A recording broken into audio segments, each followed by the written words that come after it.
Coffee Cam on Mondays. Welcome. Let me turn on the game. Whoa! Woo! Let's go. We are continuing. Let's get comfy. We got the waters. We got the cushionings. We got the seatings. And we got the jacket to fight off the cold. E. And continue.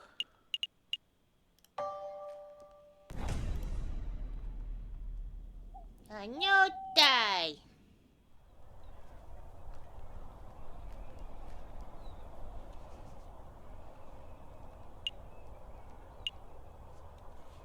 Let us see. What did we do?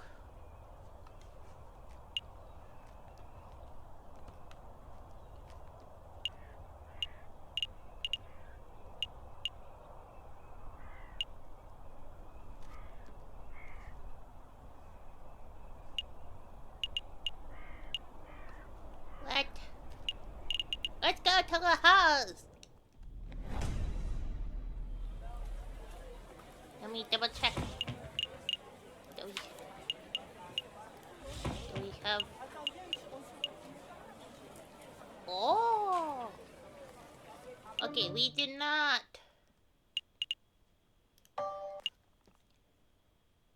Oh, the previous day.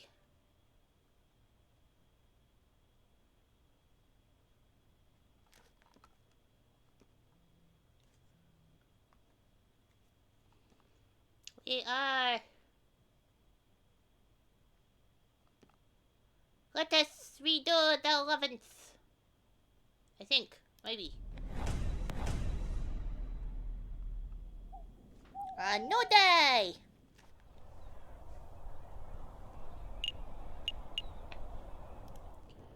Whoa, I think we're gonna have to do the move again. E.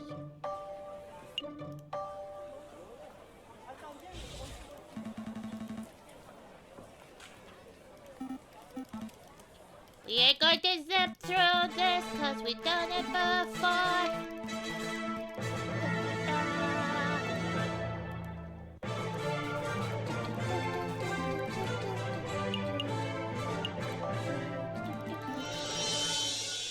We did this last time, but apparently I didn't quite save. Pretty impressive.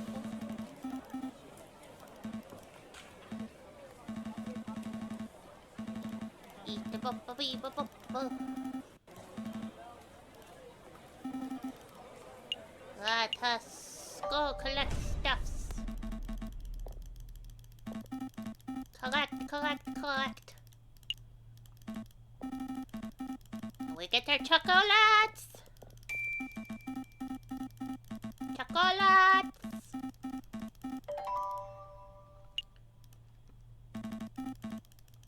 Let us collect everything because we can.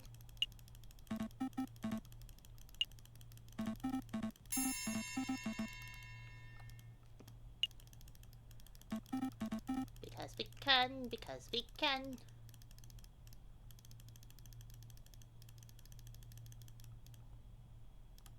What?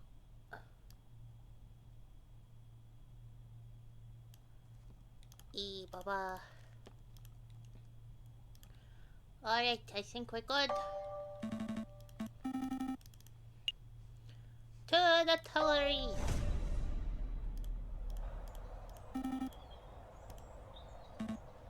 Oh, I remember we didn't finish the painting. We went to the thingy, we picked up the chocolate, we got the page.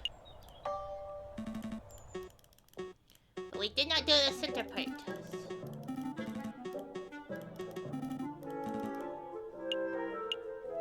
Have you met Prince John? Such engineer asking my how's the groundskeeping going? Terrible. Look at this rubbish just now. Look what I picked up. whole page? What kind of blithering moron loses a page? Sure, what's to you? I will speak with Judge Maxine. Get your sentence reduced. Take the page. Thank you very much. Did you want something else? Nope, that's all. That's all. Well, I can get back to your work, Monsieur Rubino. We shall go to the Grand Gallery. Here we are, the Grand Gallery. The murder room. I believe the murder occurred right under the new painting. I see hundreds of paintings. Which one is the new one? I haven't the foggiest. We will have to ask someone. Please don't talk to me. Please don't talk to me.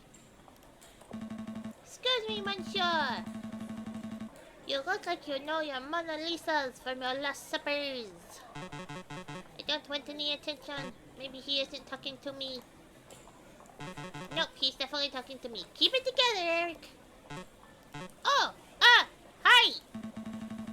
Would you happen to know which painting was unveiled on the 7th of January?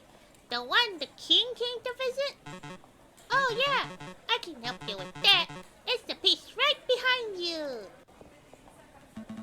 Ah, see, it's a painting of the king himself. That's one noble-looking penguin.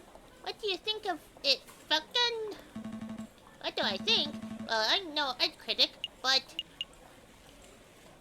it's subtle and nuanced. Be careful brushstrokes, the pre-Raphaelite soft tones, and the subliminal use of light.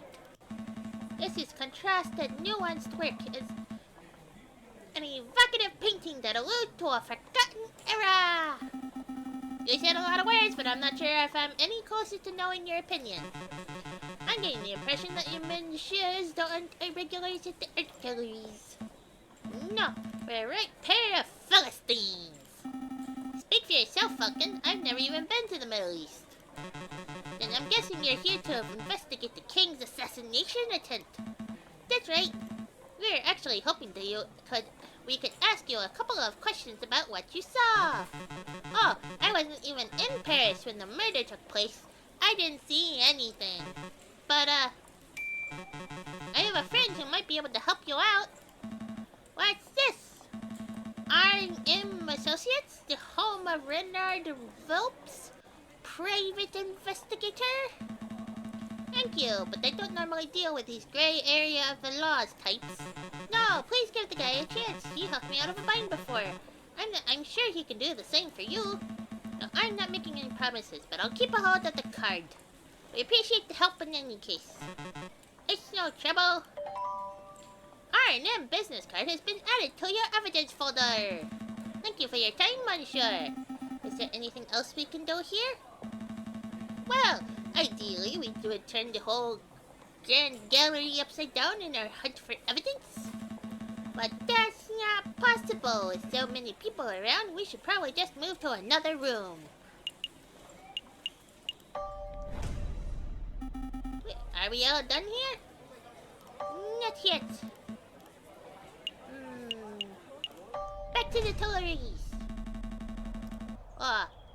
Better move elsewhere.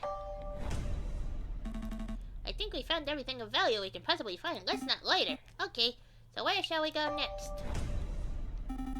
Are we all done here? Yep, let's go! Good call. We could always come back later if we've forgotten something. A new day! Now, where do we go? Where do we go? Need a pick-me-up? Do we need... Let's go to Le Halles. The pair arrive at the Les Halles market. Vendors and buskers, performers and thieves, bourgeois and peasants all bustle from place to place. Prince John said he met a flower girl here. Signy, I think he said her name was. There's a swan with flowers over there. Do you think that's her? I think so. It's possible that she knows the murderer. Or even that she is the murderer herself, so we should probably act with tact and finesse. Excuse me, Mademoiselle Flower Lady, we would like a word. Tact, Sparrow Son, tact. We've been over this. Good day, messieurs. Are you interested in purchasing a flower? Yes, I wish to purchase a rose from me lady. I'm afraid I'm out of roses. I sold my last one a week ago. Perhaps you will be satisfied with a chrysanthemum instead. Tis a beautiful flower from a fair maiden. We don't mind Sparrow Son. He fell out of his nest as a baby and has said dumb things ever since. Hey! Let me introduce myself. I am J.J. Falcon, defense attorney. Are you Mademoiselle Signy? That's right. Catherine Marie Signy. I suppose you're here to ask about the royal assassination attempt? How did you know? I'm no fool, monsieur. I know that rose I sold was used as the murder weapon. To be honest, I'm surprised it's taken so long for someone to directly question me. The Parisian police seem to have a habit of missing obvious leads. So do you mind if we ask you a couple of questions? Business is so. Please ask away. Where do you get your flowers from? If I may ask. Normally I get them from the wild. Last week I found these chrysanthemums on the city limits.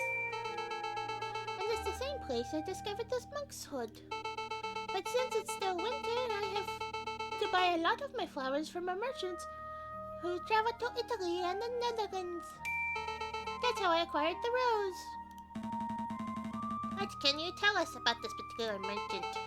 Not a lot, monsieur. He's just an old man who passes through Paris a few times a year selling his goods and wares. I see. No chance of him being a super secret assassin? No, monsieur. Do you want to ask something else? Who bought your last rose? Mademoiselle, you mentioned that you sold your last rose a week ago. Who did you sell it to? The person who bought the rose. I didn't catch his name, but he was a charming red fox. Sounds like Arjuan. I met him around a week ago on the 6th. We talked for a little while about the usual things, you know. Like how everyone seems to be in debt these days. He bought the rose and left. I hear that Fox is on trial, but to be honest, monsieur, I don't think he's guilty. Oh, why is that? Well, actually, never mind. It's just a gut feeling. I understand, mademoiselle. If you remember anything specific, please don't hesitate to contact with us. Did you want anything else? That's all. Thank you for your time, mademoiselle. Hold on, monsieur. Before you leave, are you sure you don't want to buy some flowers? I even cut you a deal only 10 francs for this assortment of chrysanthemums and monkshood. 10 francs for flowers? That's a little steep. Steep, monsieur. I challenge you to find cheaper flowers in January. Maybe next time. I understand. Everyone seems to be struggling to get by these days. Indeed. Let's make a move, Sparrow Son. Okay, well that was absolutely useless. Where to next? Let us go to... Wait. R&M Associates. Oh, customers.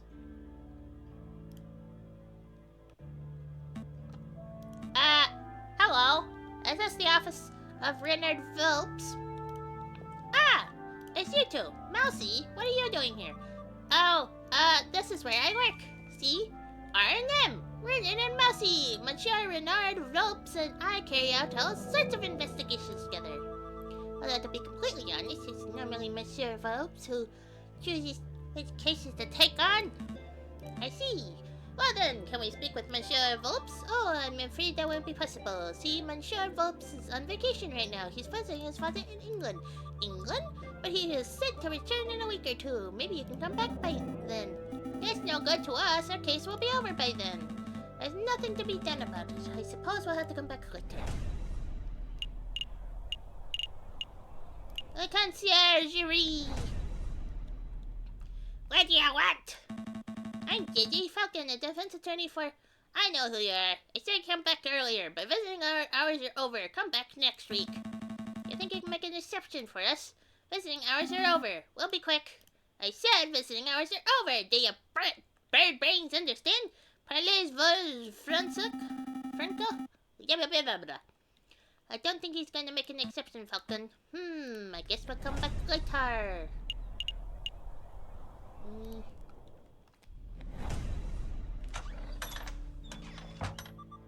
Oh, hello again. How may I see?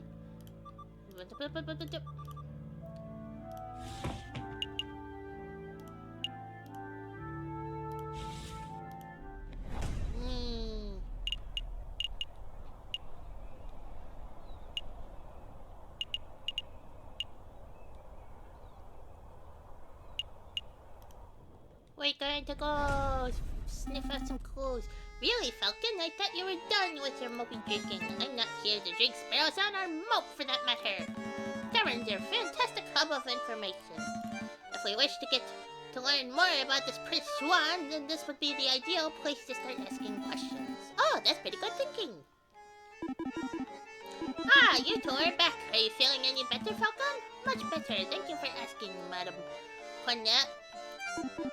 It's great to hear, hon. Will it be the usual? No. I'm back to investigate work today, so I've got to keep sharp.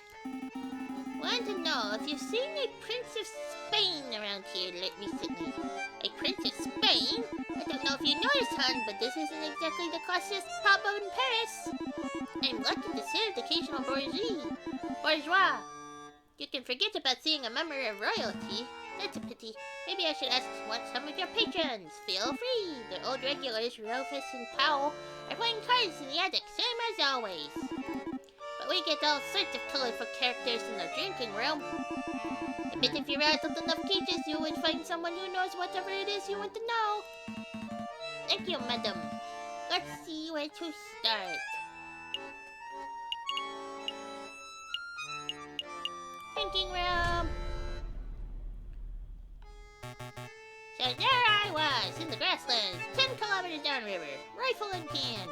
I've been pursuing the scent of fur prints for an hour. I was getting closer and closer. I could almost smell the beast. Then I spotted it.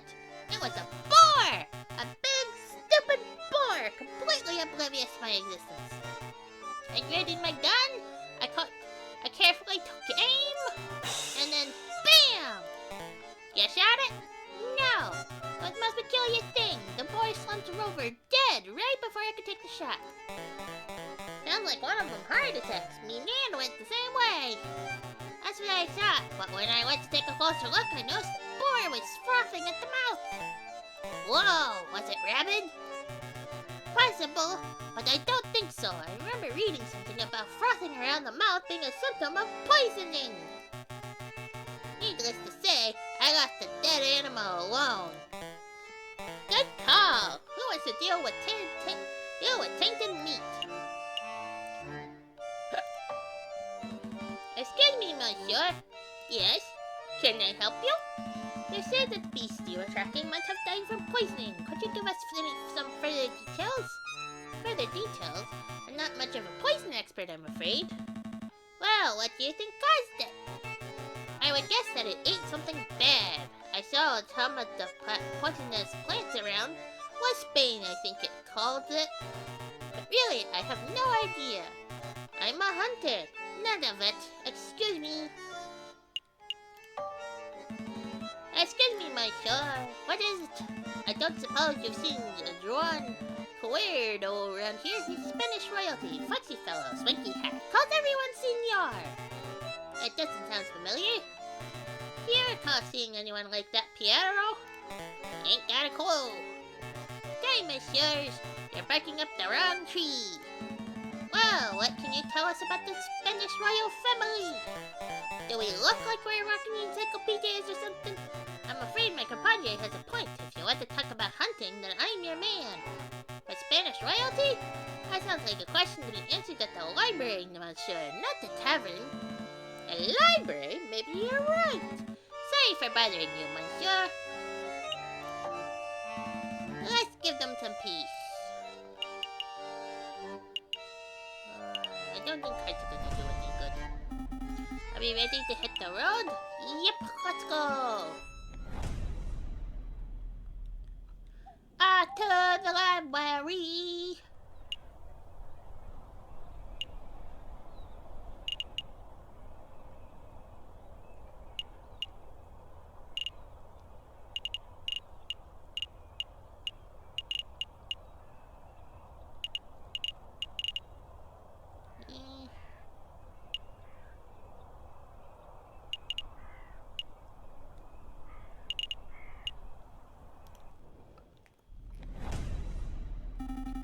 Here for a little light reading, are we? Not quite, Sparrow-san. I'm following the hunting beagle's advice. Don't eat poisoned pork? The other piece of advice, that if we want to learn about a member of royalty, we should hit the library. Oh, that makes sense. Say, Falcon, I've been meaning to ask, since we're in a library and all, are you a classic literature fan, or do you prefer more modern works? I like the classics. I like the classics. You know, Alain, René, Lesage, and I do not speak French. I do not understand this. That sort of thing. Don't try to act smart. I saw you reading that book of naughty limericks the other day. You didn't think I would notice because you put a dull-looking slipcover over it, but I know, Falcon. I know. Would you mind lowering your voices? I can hear you squawking from the other side of the building. Ah, my apologies, monsieur. We'll keep it down. Wait, you're a librarian, aren't you? An astute observation, yes, monsieur. As the only quiet person in the library, I am most assuredly the librarian. Now that we have your attention, my friend wants to ask you something. I do? Oh, right, I do. What can you tell us about Don Quixote? I borrowed this book from a friend. What can you tell us about it? Don Quixote of La Mancha? It's a classic. Everybody has read it. Yeah, everybody. But for those who haven't, I'm not going to sit here and summarize a great work of literature for two imbeciles who are too lazy to read.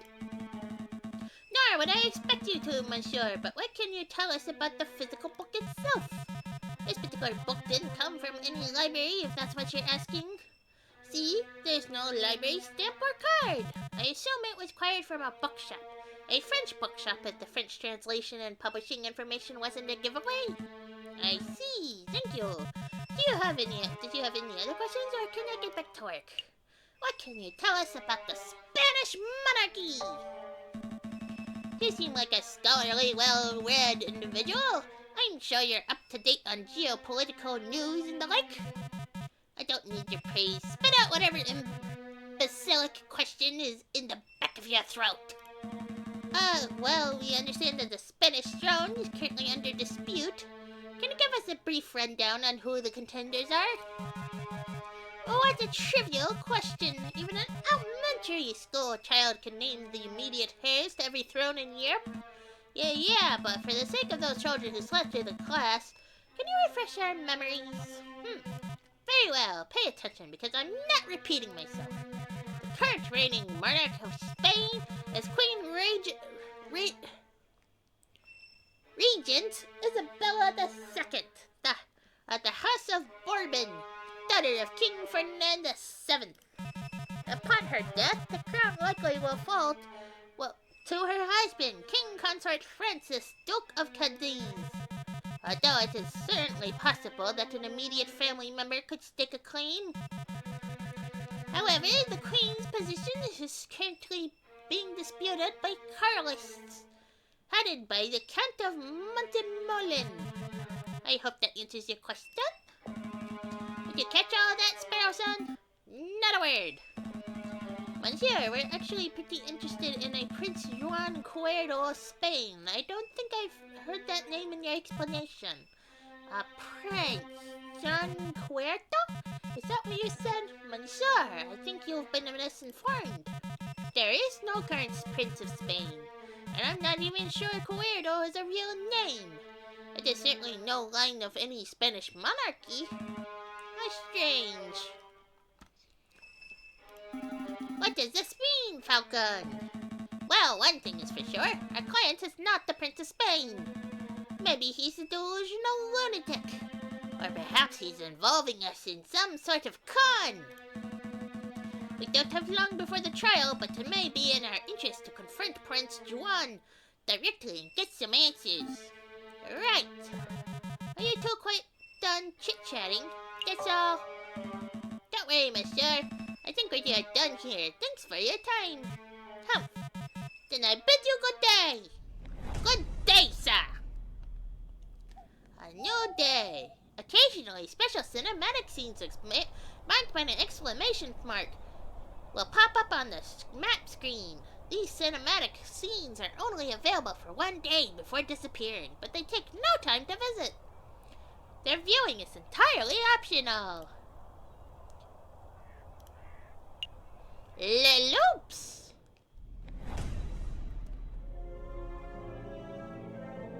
A storm is brewing, my brother. Word of a royal assassination attempt has spread. The proletariats grow confident. The bourgeois are cowering. It won't be long before we have rioting. And then, a revolution. Sneaky, sneaky, underhanded rats. Okay, where to?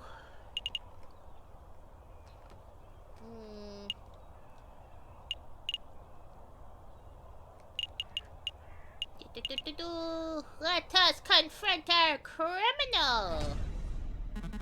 You again. Visiting hours are over. Come back later. I have no time for your quibbling, monsieur. Stand aside. You can't talk to me like that. I most certainly can. We have reason to believe that you are housing a suspect under false pretenses. That is in direct violation of statutes 204B and 488C of the French Criminal Code of Justice. Failure to comply with our request may result in you, yes, you, monsieur, being held directly responsible for any consequential legal action. Alright. No need to bring out the legalese on me. I'll go open the cell. Wow, Falcon, how did you memorize the criminal codes? Memorize? Come on, Sparrow son. Learn how to bluff.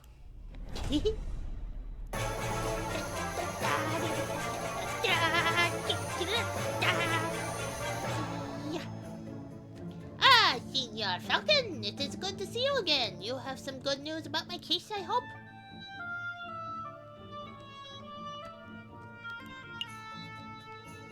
Confront politely. We are gentlemen. Listen, Juan, in order to maximize our chances of a successful trial, I need to know every bit of information. I can't work with half-truths. If you tell me one thing, and the prosecution's evidence tells me another, then we're both in trouble. I'm afraid I don't quite follow, senor. Do you want me to spell it out? I know that you are not the Prince of Spain. I know that your name is not Juan Cuerdo. Where is this coming from? I assure you, senor, that I am who I claim to be. If you want your trial to be a farce, then you don't need my help. Come, Sparrow-san, we're leaving. Wait. Calm yourself, Monsieur Falcon. I'll reveal all. Did you just say, Monsieur? What happened to your Spanish accent? Your suspicions are well placed.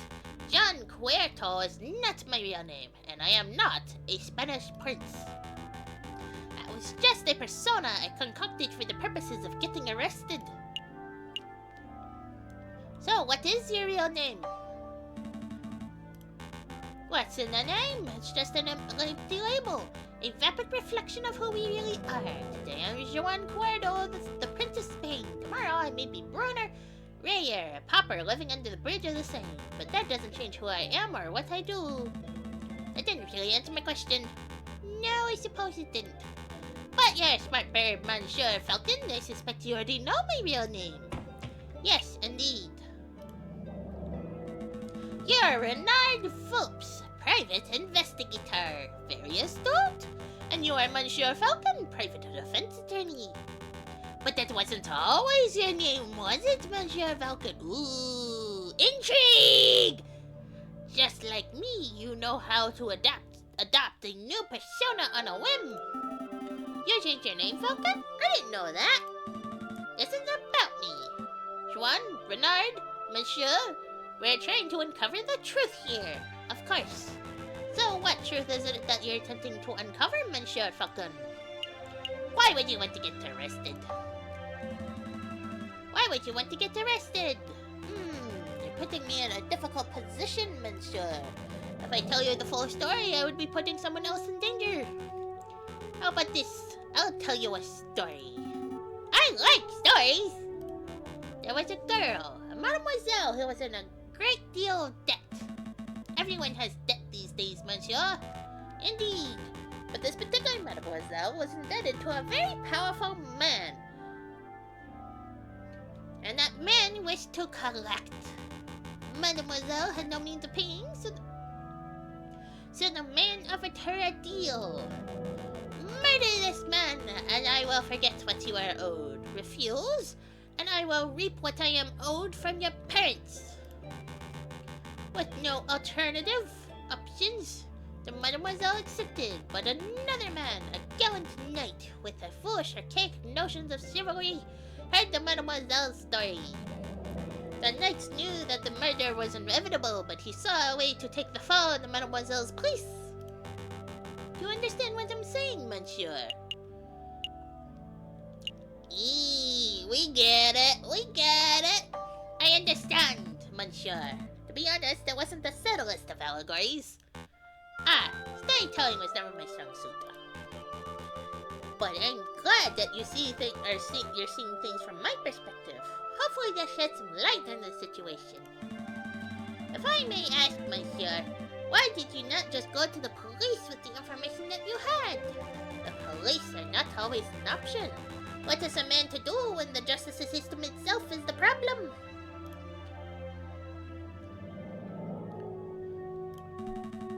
I'll let you know when I figured that out, Monsieur. Dwell on it. Perhaps we should talk about something else in the meantime. That's all. I don't have any more questions for you, Juan. I think we've learned all that we can for now. Really? I don't feel like we learned very much. Oh, Monsieur Falcon, before I forget. Could you find Mousy and ask him where the birds have successfully flown south for the winter? Whether the birds have flown south? What is that? Some sort of code? Something like that. But rest assured, Monsieur, that this does directly pertain to the case. Well, if we have time, I'll be sure to let Mousy know. Let's make a move, Sparrow-san. Trial day is approaching. Right. Let us go! We are going to go see Arnhem Associates. Oh, hello again. Hi, Mousy. Mousy, we have a message for you. It's from Prince Juan himself. He wants to know if the birds have flown south for the winter, whatever that means. Oh, yes. The birds have migrated successfully. But if Prince Juan told you that, then that must mean he trusts you. He must want you to take these. Go on, take them. These are your train ticket stubs. Looks like two people took a railway trip to Vienna. What exactly is the point of this? What exactly is the point of this? I think this is a language thinking. What? What exactly is the point of this? They missed a word. Point of this, Mousy. And Prince Juan said that it would help with the trial. See the names. Gautier Signy, Nicole Signy. I recognize the surname, but I don't know who these people are. Neither do I, really. Prince Juan just told me to book train tickets for these people and then make sure they caught the train. And so that's what I did. Strange. I'm not sure exactly how these stubs are supposed to help with the trial, but I'll keep hold of them just in case. Ticket stubs have been added to your evidence folder. 2 ticket stubs for a train bound to Vienna. Seats are booked for Gautier and Nicole Sidney. Chocolate wrapper that was found in the Salade de Tibre. Label leads slander. Hagaslaki's Chocolate Imperium. Interesting. Ticket stubs have been added to your evidence folder. Let's go, spouse son. I'm done playing courier. Good call. Oh. Ah, no, child die. Oh well, we'll go and pull those through, maybe. Hopefully it'll work out. Once again, Falcon and Pterosons find themselves waiting outside the doors of Tribunal de Grande Instance. Are you feeling nervous, Falcon? ...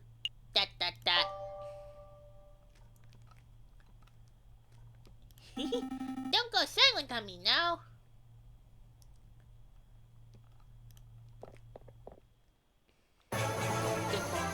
Senor Falcon, I trust everything is in order? Absolutely. I have every intention of bringing the truth to light in this trial. Ah, such confidence. That's magnificent to see. And bringing the truth to light, you say? And then we'll go. No more jousting at imaginary giants. All of you, cease your yammering. The door is opening. Here we go.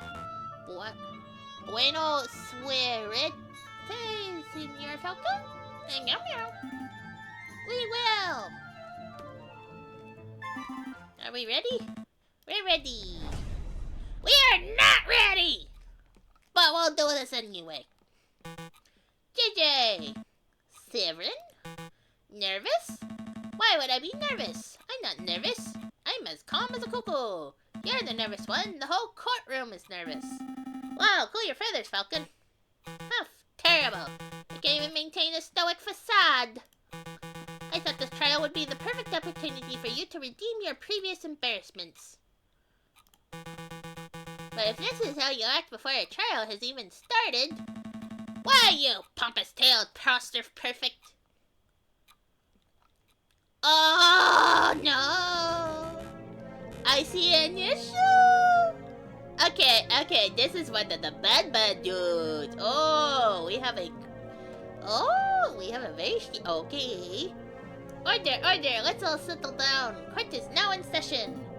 Psst, Falcon! What is it? Is it me, or does the primary judge look... hairier? Today. That's a different judge to the one who resided over Dame Cataline's trial, you doofus. Oh, still, it's a little strange, isn't it? A little? No! It's a lot! It is a little, I suppose. Excuse me, Your Honor. I was under the impression that Judge Maxime would be residing over this case. Where is he?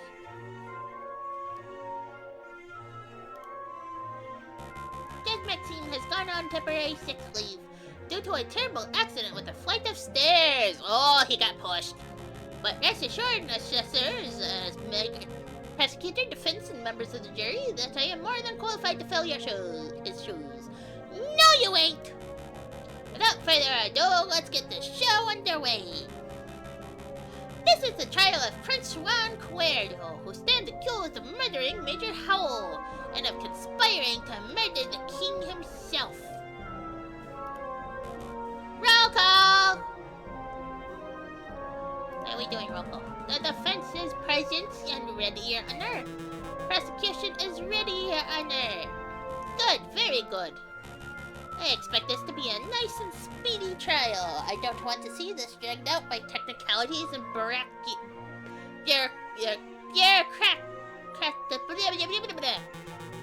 Well said, Your Honor. I expect that once the court sees the overwhelming evidence, this trial will be over in 5 minutes. 5 minutes? He's just messing with your head, Falcon. Keep it together. So we're all on the same page? Excellent. Prosecutor, please call your first witness to the stand. Very well.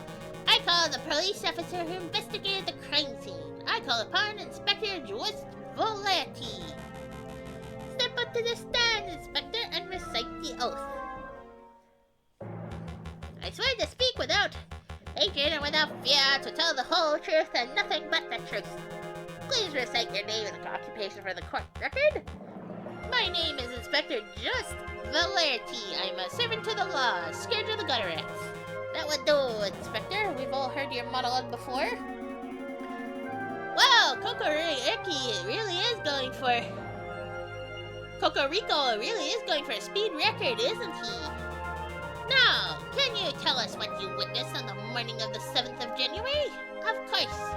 At 10 o'clock in the morning, I was called to the Louvre's Grand Gallery by one of the King's Royal Guards.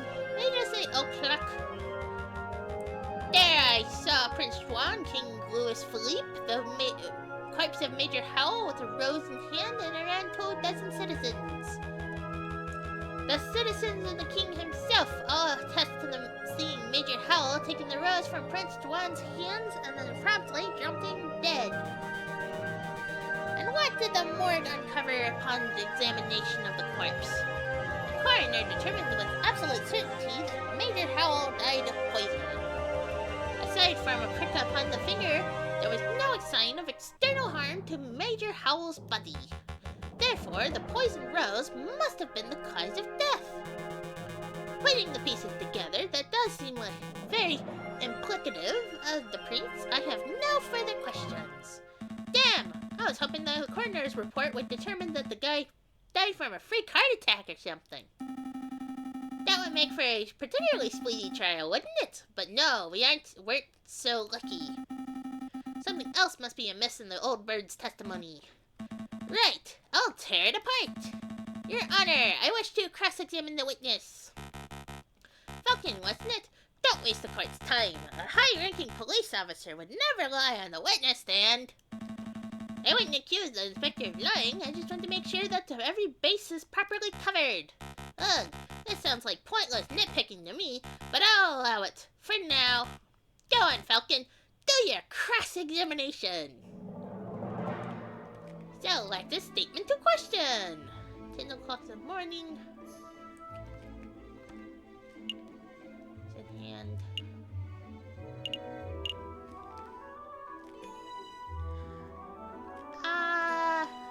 Yeah. And gallery. Let us double check. I haven't gotten this far before. Let's see.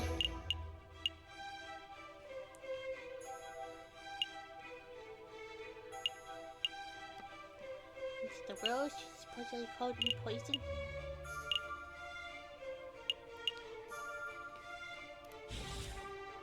Yeah.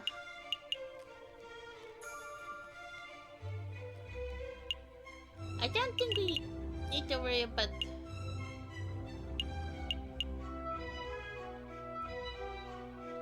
Let's question the poisoning. What did he get poisoned of?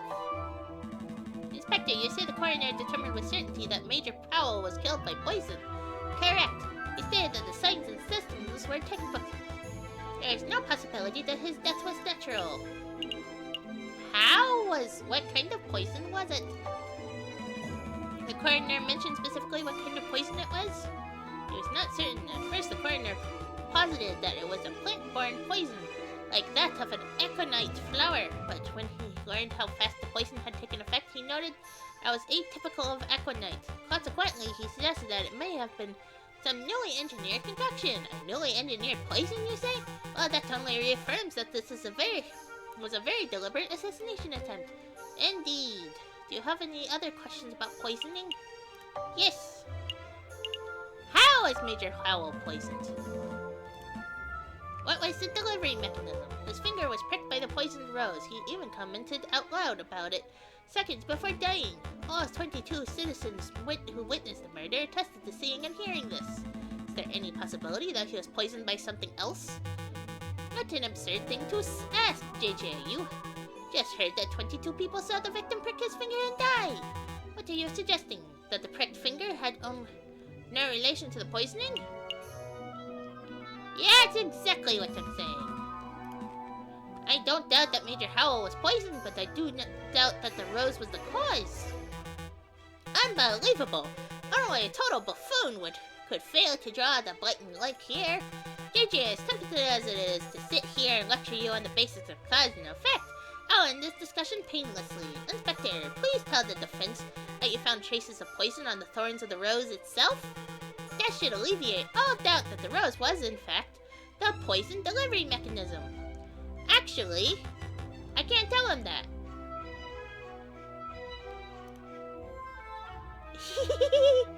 They failed! I dread to ask, but why not? We didn't check the rose for traces of poison. It just seemed obvious that the rose caused the poisoning, given the timing of the incident. Well then, now would be a good time to make a test. Here's a marvelous thought. We prick the finger of the defendant with the rose. If there is no poison on the rose, then Prince Juan lives, and he is free to go. If the rose is poisoned, then the prince dies, but that's okay because the punishment would be just and fitting of the crime. A marvelous suggestion. What is this, a witch trial? This isn't America, Severin. It's not how we do things here. Calm your feathers, JJ. It was clearly a joke. There are far more humane ways of testing for poison. I'm sure the inspector will perform his duty with due diligence. Actually, we won't be able to test the rose for poison at all. Why is that? Given the dangerous nature of the flower, it was destroyed by the police force. We burned it to ashes. Such unprofessionalism. If we have no way to know whether the rose was poisoned, then this whole trial ought to be called into question. Nice try, JJ. But through the process of reasoning by elimination, we can still deduce that with absolute certainty that the rose was poisoned. In other words, there was nothing else at the crime scene that could have caused the poisoning. Wrong! There was something else at the crime scene that could have contained poison. Something the investigative police blindly overlooked. They blindly overlooked the chocolate! Look at this! What am I supposed to be looking at? It is a paper wrapper to a piece of chocolate. It was found in the Louvre, Salle de Tibra to be precise, and we can date its consumption to the day of the incident. You're not suggesting that Major Howell ate a piece of poisoned chocolate moments before he died? I most certainly am. Intriguing, pretty convincing. You gained a little favor with the jury. Did you see this wrapper at the crime scene for yourself, Inspector? The police force does not have the time nor resources to trawl every piece of trash at every crime scene, I'm afraid. In other words, you overlooked it? Astounding unprofessionalism. The prosecution is right to be disgusted. What a disgraceful display, Inspector. I offer my apologies, Your Honor. I don't want your apologies. I want you to do your damn job properly. Get off the witness podium before I kick you off myself. As you wish. I'll take my leave. Until next time, messieurs. So, let me get this straight. This chocolate wrapper was found at the crime scene, correct? And you have reason to believe that it was consumed on the day of the incident? I do. I have an expert food tasting witness who is willing to testify, if need be. You have a foodie witness? I don't recall anyone like that. Who on earth are you talking about, Falk? Oh, I see. But you know for certain that Major Howell consumed this chocolate? Well, that is a fact we are still investigating. I see. And do you have evidence that this chocolate was in fact poisoned? Again, that is something that may require a little more time to definitively prove. So then, in actuality, you do not have evidence that Major Howell consumed some poisoned chocolate. Instead, you have a solitary piece of rubbish that you plucked straight out of a gutter. That's weak, even for you, JJ. Oh, are we gonna fail? I hope we don't fail. Oh! Let's move things along. I have another witness I would like to summon. He is a man who claims to have had an excellent view of the people going in and out of the Louvre at the time of the incident. I call upon Monsieur Toussaint Kingsley. Could the witness please approach the stand and recite the oath? Oh, the Kingfisher, I think. Hello, hello, hello, hello. Oh, right. The oath. I swear to speak without hatred and without fear, to tell the whole truth and nothing but the truth. Please state your full name and occupation for the court record. My name is Toussaint Kingsley. I am a person who fishes. A person who fishes? So you are a fisherman? Oh, is that how it is? I thought the French justice system was better than this. I beg your pardon? Here comes Toussaint Kingsley, the Kingfisher. Clearly, he must be a fisherman. Didn't you hear? All kingfishers are fishermen. Well, you are carrying a fishing rod. And?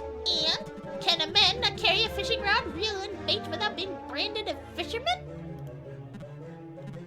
Look! The prosecutor is carrying a riding crop. Clearly, he must be a horse jockey. Oh, for pity's sake. Fine, we can list your occupation as person who fishes and not fisherman. Thank you. Actually, why do you carry a riding crop, Severin? I've never seen you riding a horse. I don't know, JJ. Why do you, a 30-something-year-old with no health problems, carry a cane? This is veering quite off course. Could the prosecution please get back to his questions? Of course, Your Honor. Monsieur Kingsley, is it true that you were nearby the Louvre at the time of the incident? Yes, I was sitting up on the railing of the Pont des Arts. Pont des Arts? That's a new bridge that's just a stone's throw from the Louvre south entrance, correct? That's correct, right. And what were you doing at the time of the incident? I was fishing. Kingfishers, am I right, Falcon? So, you would have had plenty of opportunity to see people who entered and exited the palace. Can you tell us who you saw? Well, the Louvre's a busy place. Naturally, I saw a lot of people. But at 9 a.m., I saw the King leap himself into the building, and he was surrounded by his entourage, of course. And then around 9:30, I saw the shifty-looking fox lurking around the entrance. Your Honor, I object to the witness's use of the term shifty-looking. It's vague and biased description. No, really, he looked super shifty. I saw him rubbing his paws and cackling gleefully. And then I saw him take out a rose and carefully rub the stem. Rub the stem of the rose, you say? As if he were applying something to a flower, perhaps. Well, monsieur, I really shouldn't speculate. Of course. It was wrong of me to ask such a leading question. But yeah, it definitely looked like he was putting some sort of powder on the stem. Wow, even I wasn't expecting such a bold admission. Members of the court, it sounds like we have here is a direct witnessing of the defendant readying the murder weapon. Sounds to me like he's making shit up. Where's the book? The defense claims that the rose was never poisoned, and yet here we have a man who saw the poison with his own eyes. I smell perjury. I do too. You do? No question. He saw a shifty-looking Carmen already in poison and cackling near the scene of the crime? That's not believable at all. I think you might be right. I wonder if I have any evidence that calls Toussaint's story into doubt. Your Honor, I would like to cross-examine the witness. Really? This nonsense again. You just heard the witness directly describe your client readying poisoned on a rose. What is there to question? I'm just trying to cover the truth, Your Honor. Ugh, fine. Do your thing. Go on, Falcon. Go make a fool out of yourself. Cross-examination!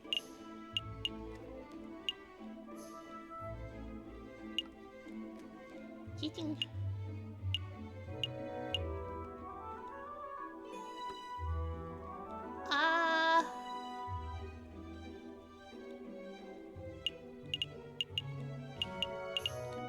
Shall we start with the fox?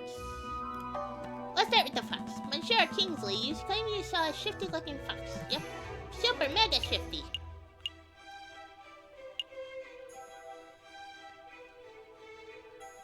Are you sure that fox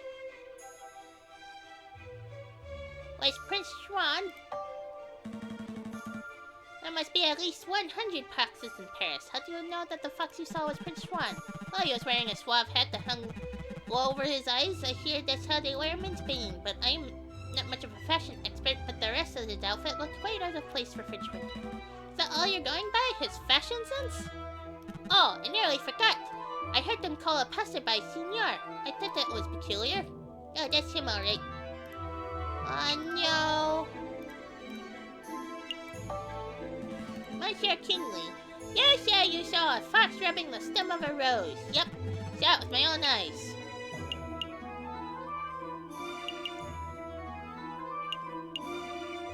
Are you sure you saw powder? How far away were you from the south entrance? 20 meters perhaps? 30? I'm somewhat doubtful that you can make out powder being applied to anything at those sort of distances. Monsieur, I don't claim to have seen the powder itself. I said that it looked like he was applying powder to the flower stem. It could have been wax, or liquid, or whatever.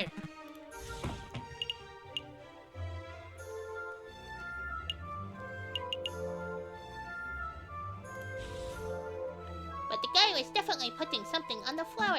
I see that. Well, that's nice and vague. No.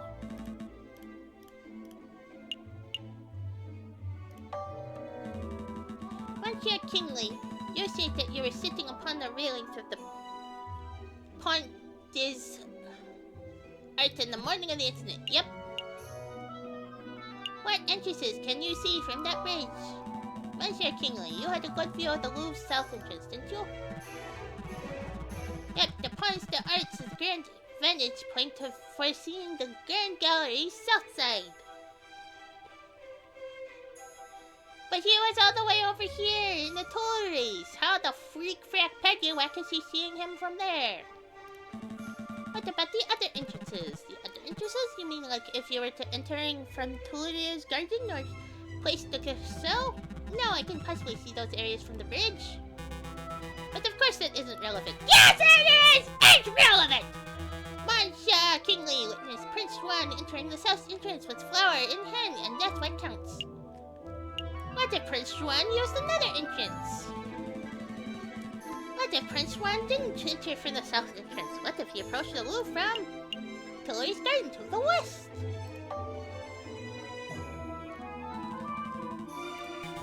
That's a big what if! Do you have any evidence that Prince Swan entered the Louvre from the Tuileries Garden? As a matter of fact, yes I do.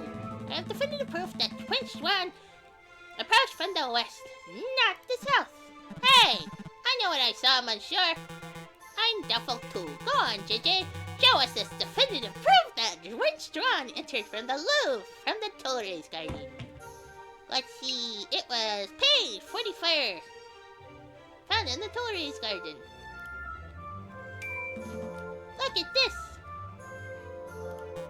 A book page. Page 44. Don Quixote specifically. It was found just outside the Louvre's west entrance. This proves nothing. I'm not done yet. Take a look at this. Don Quixote. This is the book Prince Swan has been reading in jail since his arrest. I believe he has had it on his person for some time. And yes, page 44 is missing. That was the first thing I checked. You do realize what this means, don't you, Severin? The defendant was present in Tuileries Garden prior to entering the Louvre. This also means that in all likelihood, the defendant entered the Louvre from the west entrance, not the south. He could not possibly have been seen by Monsieur Kingsley from the Pont des Arts. Well, what? I know what I saw, monsieur. A fine theory, Falcon. But maybe the defendant took the long way around. One can still travel from the Tuileries to the Louvre's south entrance by walking along the river. An extra 2 kilometers of walking just to enjoy the pre-murder scenery? Let's not say silly things, Cocorico! Okay, maybe the defendant deliberately left the page there to mislead the investigation.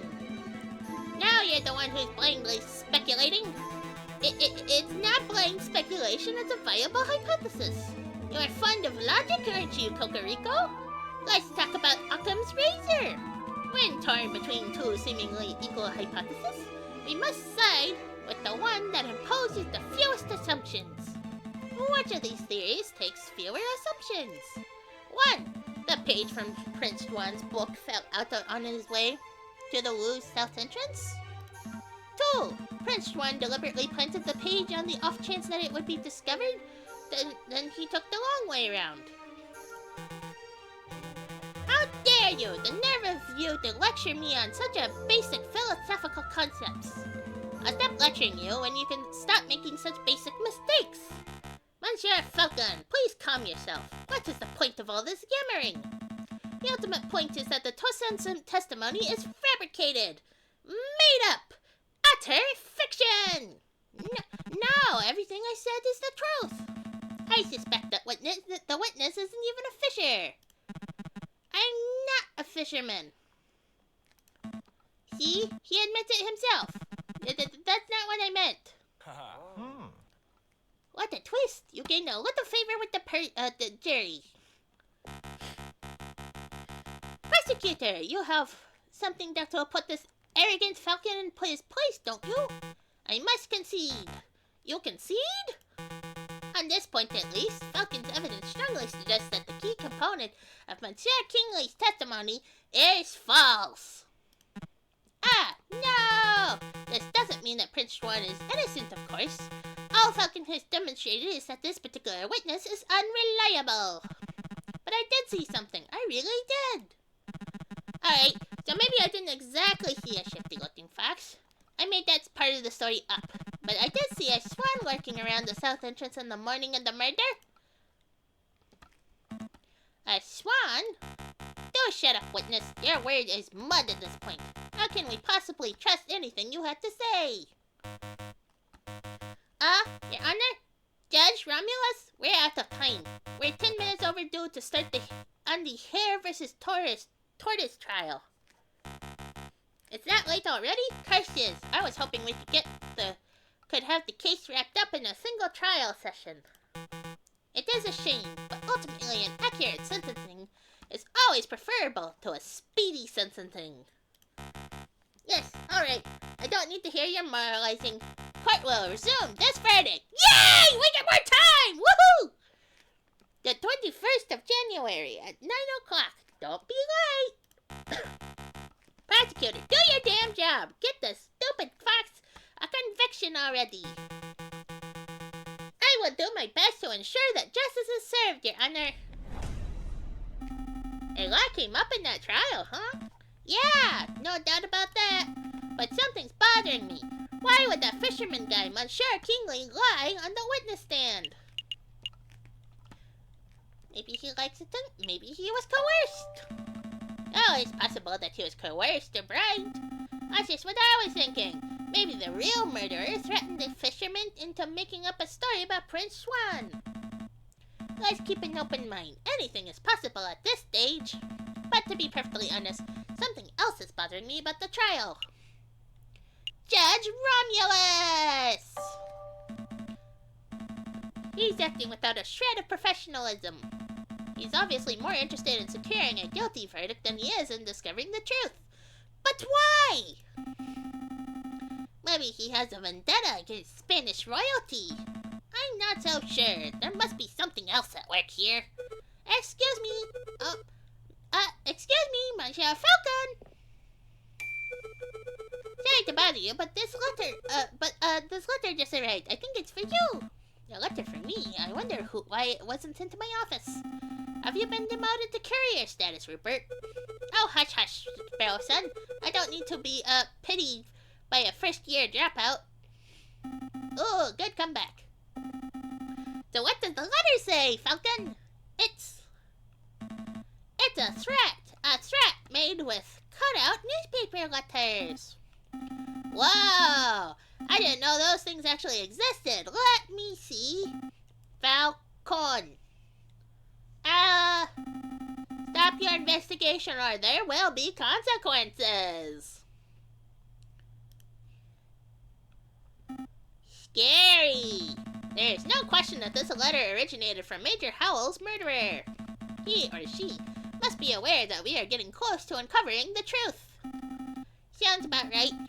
But why would a person write with cutout newspapers letters like this? Masking one's handwriting would be the most common reason. Although I can't help but wonder why they would bother, since we don't have any handwriting samples to compare it to. We're still going ahead with our investigation though, right? Yes! Absolutely! Oh yes, absolutely. If a lawyer were deterred every time they received a threatening letter, they would never get any work done. Besides, with only 3 days before the next trial session, we can't afford to be worrying about petty things like this. Tuesday, Wednesday, Thursday. Wow, you're right. Let's make those days count. Ooh. Woo. Let's just see. Where do we want to go?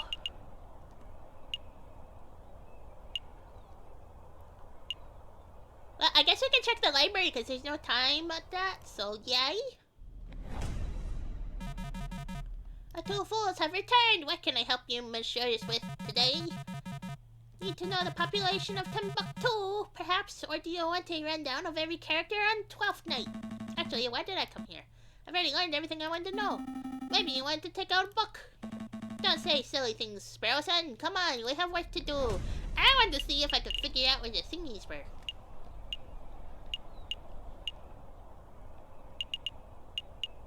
Well, I guess we can go see Signy. See what he's up to. That's strange. I don't see any sign of the flower girl. Do you think we scared her off? Maybe you did with your horrendous and inappropriate flirting technique.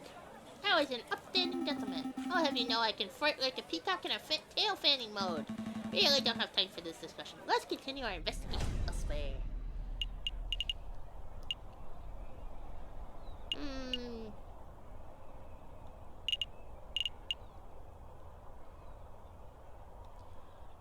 Okay, I guess we can...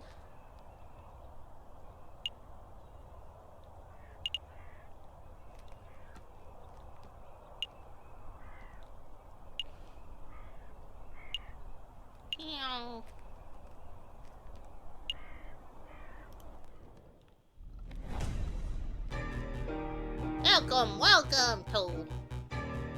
Whoa, Demba, to Landers Hegelslack's Chocolate Emporium, the finest Belgian chocolate shop in all of Paris. I am Lander Hegelslack, the founder and owner of this establishment. I am JJ Falcon, defense attorney. Good day, monsieur.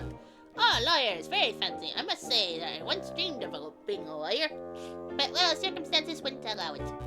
It's a funny story, you see. When I was a young boy, I befriended the son of a Hungarian attorney. Falcon, you have to help me. What is it? It's the smell, Falcon. It's overpowering me. It demands that I lay waste to the shop. For pity's sake, restrain yourself, Sparrow-san. Oh, but I'm rambling, aren't I? So you're messieurs. Let me double check my Facebook. Yay! So we do have info. Cool.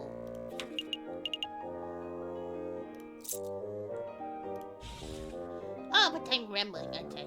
So you are monsieur here to buy some chocolate? Yes. No. We're actually here on business, monsieur. Business?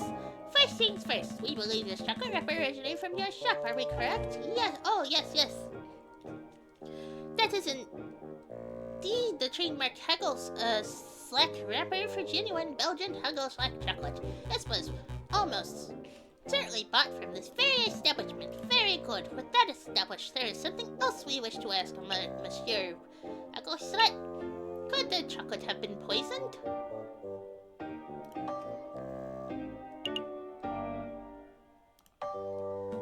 Is there any chance that your produce could have been contaminated? Absolutely not, monsieur. I stand by my claim that my chocolate is the finest in all of Paris.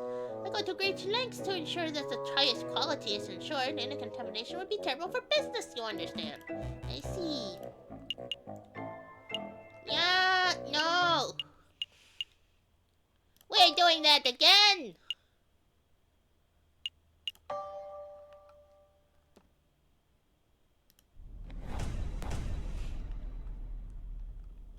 I do not like that question. lactose chocolate.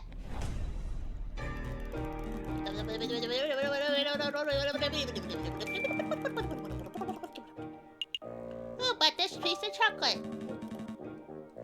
This contains this wrapper, Monsieur Huggleslick? I'm afraid not, Messieurs.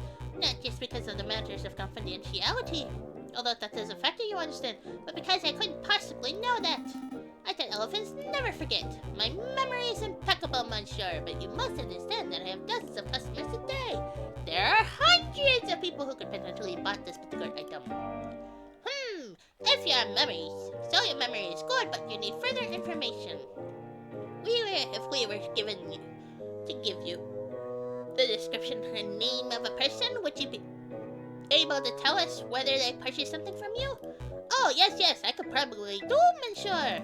Let me think who to ask about.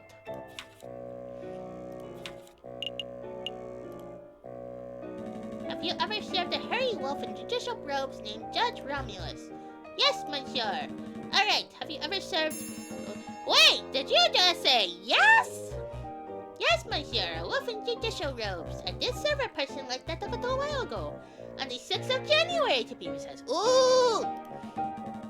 Did he say or do anything suspicious? Not that I can recall, Monsieur. He was a pleasant fellow, big toothy grin. Bought 200 grams of classic dark Belgian chocolate with a custom filling. A custom filling? Some type of caramel. He provided it himself, although he unfortunately did not bring enough for me to sample. Hehe. What does this mean, Falcon? It means that chocolate could be poisoned! Well, we shouldn't make any assumptions. It may just mean that this judge likes to eat chocolate. Whether the judge's purchase is related to the wrapper at the crime scene, then... Monsieur Huggleslick, do you think I could get a copy of Judge Romulus's receipt? I can do you one better, Monsieur. I have the original right here. I keep them for tax purposes, you understand. Is it okay for us to take it, Monsieur? Absolutely! Memorizing the recipe's contents is trivial after all. A receipt for 1 box of custom-filled chocolates from the 6th of January, sold to Judge Romulus. Signed in green ink. Would you look at this thing? Judge Romulus signed it in green ink. Green ink! I knew Judge Romulus was shady, but only truly villainous people write in green. Thank you very much for your time, Mr. Huggleslick. You have been enormously helpful. I'm glad to be of service. I wish you the best of luck on your case, Messieurs. And we got the info! Woohoo! We can get the cop. Do we want to go to the palace? Or do we want to go to the Leonard? I'm going to see what's in... Shit around. So what are we doing today? Playing cards until we're flat out broke? Maybe. Let's see. Nothing. Not yet. Falcon and Sparrow's son returned to the drinking fort, but nobody appears to be interested in conversation. Absolutely not. Well, let's quit without saving and redo that one, because that is the wrong date. Wait, no, it's a fine date, but we need to go to the palace. Wrong location. There was nobody at that one. Falcon and Sparrow's son once again find themselves in the place de Carousel just outside the Louvre. So, which exhibitions are we looking at today? I think we've been new enough. I think we found everything but... No? Are we all done here? No, not yet. Again, gallery! It looks like the Pokemon fellow has left the building. I just wanted some more details on this Renard Phillips, but I guess we'll have to leave it for now. Nothing!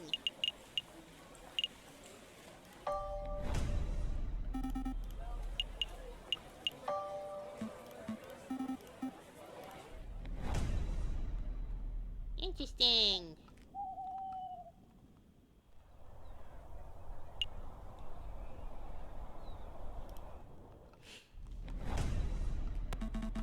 feeling pretty confident about this case. The big picture is coming together nicely. I'm somewhat relieved that Prince Juan came clean. The secret was put in the whole case in jeopardy. We still got 1 day until trial, but how to spend it? I suppose we could revisit the Louvre. Or maybe we should just play some cards at Le Canard Joyeux. Is something wrong, Sparrowson? You're being unusually quiet. Falcon, we need to talk. What's up? See, I was doing some thinking. Dangerous thing to do, I know. Anyway, I realized that we were missing a crucial piece of evidence. What evidence would that be? Well, we know that Major Howell consumed a piece of chocolate before he died. And we know that he died of poisoning. But we still aren't sure that the chocolate was the cause. That's true, but if we keep pushing the chocolate theory, Cocorico will most certainly bring that up. So I thought to myself, if one were to consume the wrapper itself, then that may provide proof of whether it contains traces of poison. Well, sure, that could work, but it would be incredibly foolish. Wait, are you thinking of eating the wrapper, Sparrowson? Maybe. Oh, stop those thoughts right now. I'm not going to let you potentially kill yourself like that. Here, I knew you would say that. That's why I already consumed the wrapper. 45 minutes ago! Sparrowson? Sparrowson! Oh no, do we have to go in the hospital? Sparrowson! Doctor, is Sparrowson okay? Well, he's not conscious right now, but he is stable.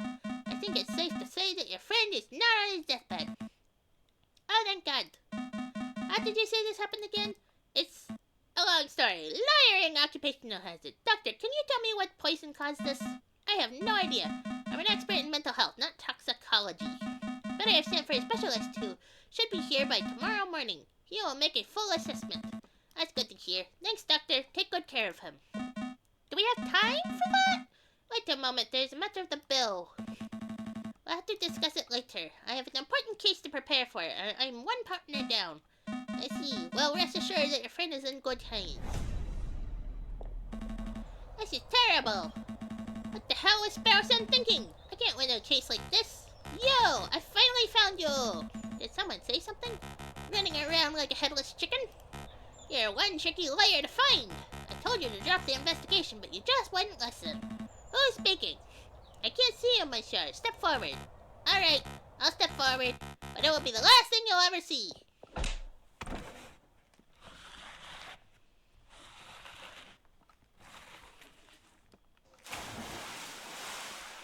Yo? Au revoir, JJ Falcon. Hey, yo? What just happened? Where am I? Am I dead? No, that can't be right. This is nighttime. I'm just sleeping. Why, stuff's still safe. If I focus and count to 3, I should be able to wake up. 1, 2. Oh, we are drugged. Did it work? Ah, dang, Cataline. I can't believe how easy you were to fool. I put in a cutie voice, acted all innocent, and you ate the whole thing up. I made no mistakes. I did my duty as a lawyer. Your duty put an innocent man on death row, Monsieur Falcon. I hope you're proud of that. It wasn't my fault. Hey, where are you going? Out of my way, Severin.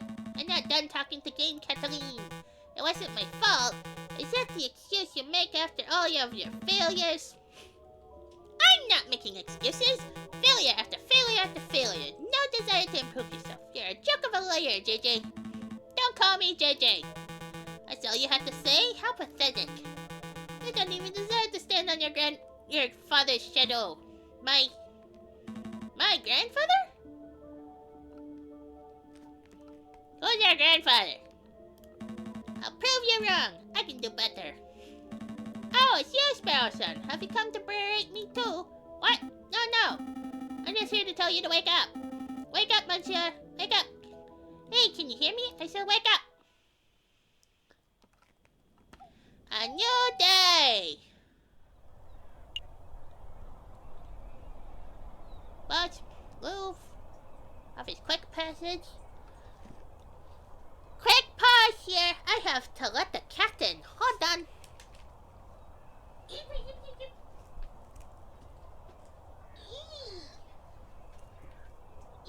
Yes, I'm coming.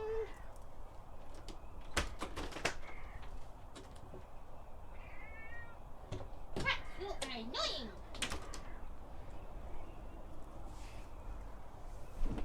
Always interrupting during streams. Can't be like that. Opposed to arts.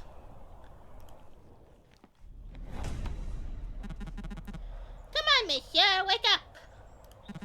I said wake up. You're starting to worry me. Oh, thank goodness. I wasn't sure whether I would have to find the doctor or mortician. Ugh, my head. Where am I? The Ponts des Arts. You know, by the Louvre, in Paris, France. I just fit you out of the scene. Nearly broke my rod doing it. Wait, I know you. You're that disrespectful lawyer guy. You're a Falco or something? What time is it? Actually, what day is it? You hit your head pretty hard, huh? It's the 21st of January. And around 9 o'clock in the morning by my reckoning. 21st, 9 o'clock. Oh no, the trial! I should have been at the court d'assises 10 minutes ago. Well, you're running late. But take it easy, monsieur. I'm sure they'll be understanding. Maybe if I sprint it. In your condition, that would be stupid. Take a seat. Clear your head. I'll go get some dry clothes. No time. Wait, monsieur. At least take this before you go. What's this? A dip pen? No, wait. That's a modern fountain pen. Bone handle, gold nib. This is very fancy. Thanks, monsieur, but this isn't mine. Really? Are you sure? You were holding it pretty tightly when I found you. I was holding this? Then I suppose it has to be mine. You fool! It is evidence.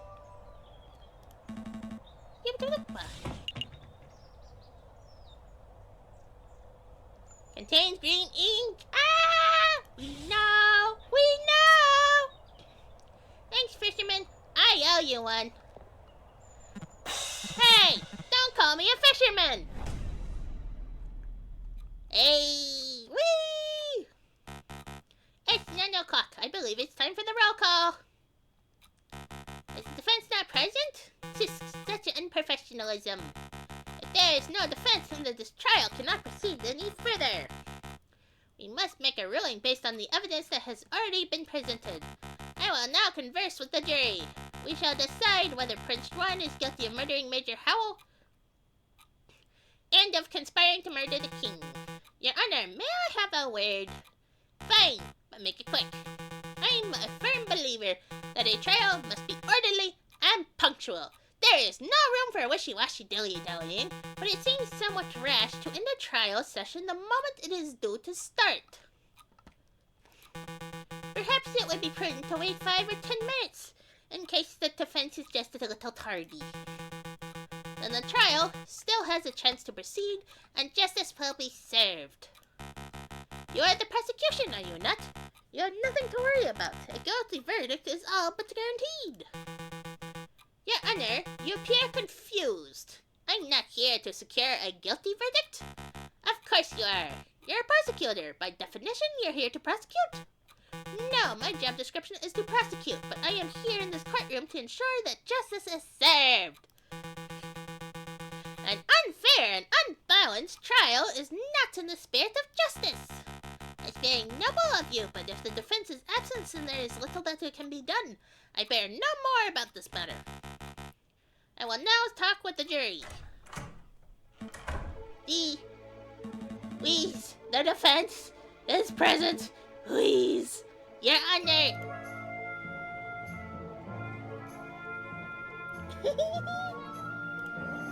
You're too late, Falcon. Mon Dieu, JJ, you look like a total mess. Did you take a morning swim to sin or something? Something like that. Your Honor, we are all present. We are only 3 minutes over schedule. Let's not needlessly dirty the pure name of justice. Rules are rules, Prosecutor. Falcon clearly has no respect for legal procedure. Frankly, for turning up while looking like a drowned rat, I ought to hold him in contempt of court. Your Honor. Please. But Your Honor. Rules are rules. One more word out of either of you, and I shall have you both disbarred. It's a pity. The King of France was most looking forward to standing behind the witness podium. The King of France? He's here? Hey! It's the King! Hey! Hello, Prince Philippe! Oh, are we not doing the trial out there? Oh, that's a pity. Your Majesty, what a surprise. Well, you see, it's my 7th time testifying against a would-be assassin. But it's the first time seeing a trial where the case was ended before it even began. Well, the defense, he was late and, oh, pish-posh. France didn't become a great and dignified kingdom through rigorous punctuality. Let's go ahead with this trial. It'll be fun! Look, I'll say the oath to get us started. I swear to speak without hatred and without fear, to tell the whole truth and nothing but the truth. Did I get it right? That was perfect, Your Majesty. Judge here, I trust you have no objections to the king testifying? No objections here. Going ahead with the trial is fine by me. And you surely wouldn't stand in the way of the king, would you, Your Honor? He wants to? Yeah! Fine! Proceed with this arson trial! Excellent! Now, Your Majesty, could you tell us our activities on the day of the murder? My activities? I started my tea with tea and toast as I normally do. I was just my PJs at the time. I think you can skip ahead a little. Perhaps your arrival at the Louvre. Ah, right, of course. Well, my entourage and I entered through the Louvre in South just around 9 o'clock. We passed through the Salle de Tibra with little fanfare. At the Grand Gallery, I unveiled the new painting and gave a short speech to inspire the citizens who attended. That's when I was approached by a man claiming him to be the Prince of Spain. He presented the rose, which was taken by Major Howell. And, I think you know the rest. Indeed we do, Your Majesty. Mesdames and messieurs of the court, that we have here is another testimony that establishes Prince Juan's guilt. And this is no ordinary testimony. It is the testimony of perhaps the most trustworthy man in all of France. Are we sure about that? Are you sure? I mean, just because they have power doesn't mean they're most trustworthy, but okay. Oh, you flatter me, prosecutor. But I am the trustworthiest in all the kingdom, aren't I? No, it's only because you're basically the law in this case. I have no doubts, Your Majesty. Nonetheless, I would like to perform a cross-examination.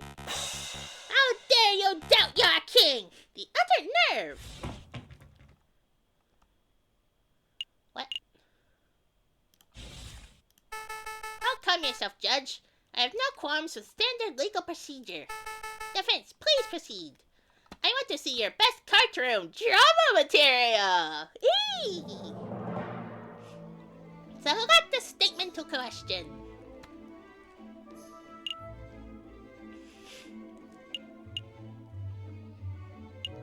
Salle de Tourbre. Your Majesty, you say that you passed through the Salle de Tourbre uneventfully?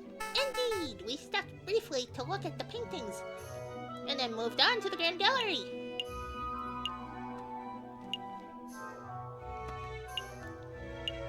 What about the other rooms? There are several rooms between the Louvre and the south entrance and the Grand Gallery, but you have only mentioned Salle de Tibra by name. Why is that? Oh, the Salle de Tibra was the only room we looked around in detail. The other rooms we simply passed straight through. Why did you stop in that room specifically? Well, see, there was this giant doorstop that caught my eye and sparked a debate. Say no more, Your Majesty.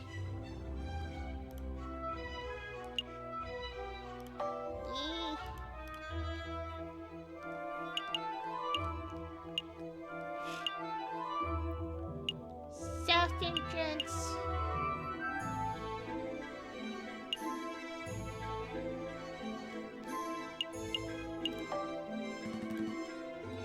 Your Majesty, you say you were presented with a rose by the Prince of Spain. Indeed, he formally introduced himself. I knew he was telling the truth because he called me Senor. That man was not the Prince of Spain!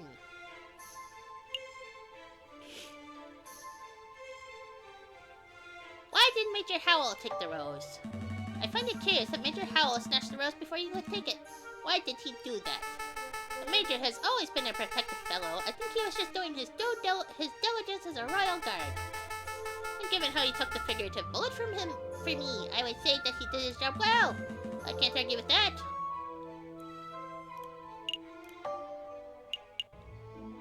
That man was not the Prince of Spain! Your Majesty, prosecutor, members of the court, brace yourselves, because I have a revelation that will turn this trial on its head. Juan Cuerdo is not the Prince of Spain. That's not a revelation, Falcon. It isn't? Of course not. We all know that the current ruler is Queen Regent Isabella II, and she has no children. The Cuerdos are obviously pretenders to the throne. Prince Juan's title is probably self-appointed. But his name isn't even Juan! Cuerdo. I don't even think the fox is Spanish. So what? So what? That's important. JJ, what's important is the man is accused of committing murder and of conspiring to kill the king. That is what's in dispute here. The man's name is irrelevant. He could be named Juan Cuerdo or Bob Shooty for all I care. It doesn't change the events that transpired in the morning of January 6th. I suppose that's true. No.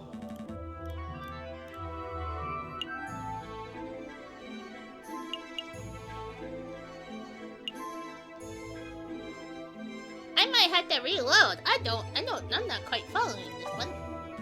Your Majesty, you say you entered the Louvre from the south entrance. Indeed. You approached the Hotel de Ville and it was an easy riverside stroll. Did you see anyone suspicious? Anything suspicious around the Louvre's entrance? Suspicious? I'm afraid not, monsieur. That's the regular riverside types, bourgeois, vendors, people who fish, and the like. I see. Do you have any other questions about them?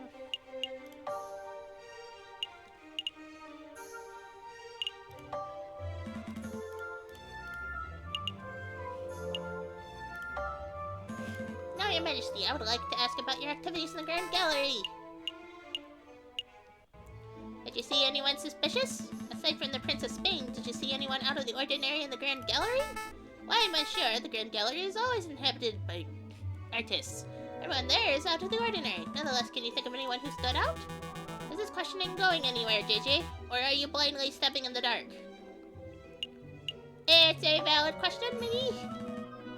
It's a perfectly fine question. Please answer, Your Majesty. Who did you see? I don't know. I saw dozens of paintbrush-wielding, mustache-touting weirdos. Be specific, Your Majesty. I saw photographers and sculptors and sketchers and hipsters and just what do you want me to say, monsieur? Look what you've done, JJ. You've dressed the poor king out. Badgering the king? Tut-tut. Absolutely disgusting behavior. Oh. We're doing that again. That did not work out.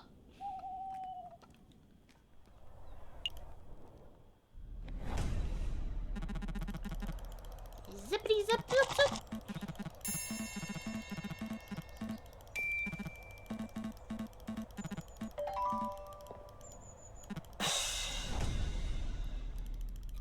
We are going to zip zip zip.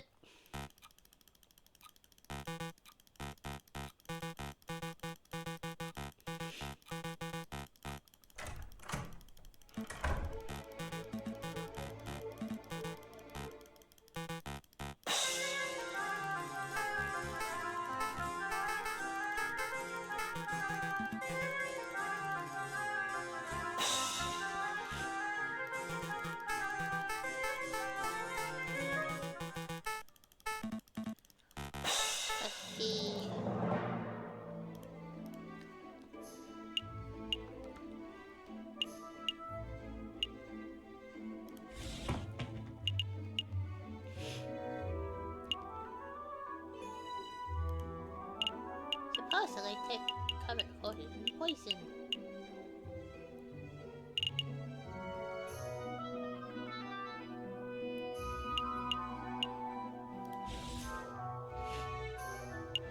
Into Spain.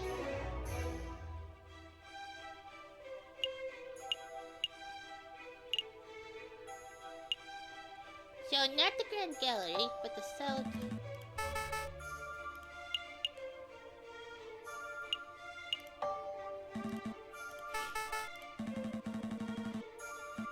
Urban artifacts. For example, did you talk to someone in the room who wasn't a member of your entourage? They're reaching JJ. The king already testified that he passed through without encountering anything of interest. I want the king to elaborate. I have reason to believe that this is a key moment on the day of the murder. I want the king to elaborate on exactly what and who he saw. Then I suppose that you will have to proceed, your majesty. Alright, let me think. So there was this giant doorstop. And there was that copper urn thing. Oh, there was something else now that you ask. I was offered a box of chocolate by some peasant mademoiselle. I don't have much of a sweet tooth, but Major Howell was keen to accept a chocolate or two on my behalf. What? Did I say something startling, prosecutor? No. Please continue, your majesty. I think the prosecution is startled because he just came to the realization that I was not spouting drivel in the previous trial session. Well, that's debatable. To cut a long story short, your majesty, this mademoiselle may hold some relevance to the case at hand. Could you describe her? Really? She's relevant. Well, let me think. I didn't get a good look at her face. But she was a sorry-looking swan. Probably in her late teens or early 20s. A young, sorry-looking swan, you say. I don't suppose her name was Mademoiselle Signy? Signy. That sounds familiar. Why, yes. I think that was it. She was called Mademoiselle Signy. I see. This is undoubtedly significant. Mademoiselle Signy gave chocolates to Major Howell minutes before he died. Now just 1 minute! I see what you're alluding to, JJ. You're suggesting that the gifted chocolates killed the Major. But that line of reasoning holds no weight because the evidence is circumstantial. Circumstantial, my tail feathers! The king just testified that Major Howell ate chocolates. Yes, that much is no longer in dispute. But you still have not proved that the chocolates were poisoned. Without that, we must assume that the swan was merely offering a gift, rather than speculating that she is a murderer. Yes. Shame on your defense, implicating a poor innocent girl like that. Absolutely disgusting. Why ought to end this trial? Hold on. I do have evidence that the chocolate was, in fact, poison! I don't believe you, JJ. If you had a piece of evidence that significant, you would have slammed it down already. Present it. Well, I can't. It's not really the evidence folder type of evidence. Why am I not surprised?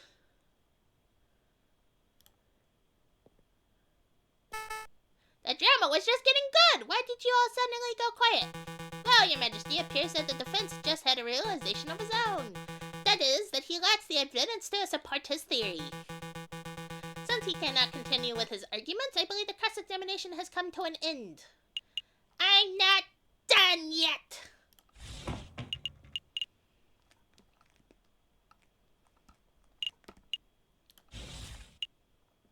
I think maybe... See, I had the chocolate wrapper back in my office and Sparrowson ate it. Stop, JJ. Stop while you still have a little dignity. Results of whatever crackpot pseudo-scientific experiment you performed does not constitute valid evidence.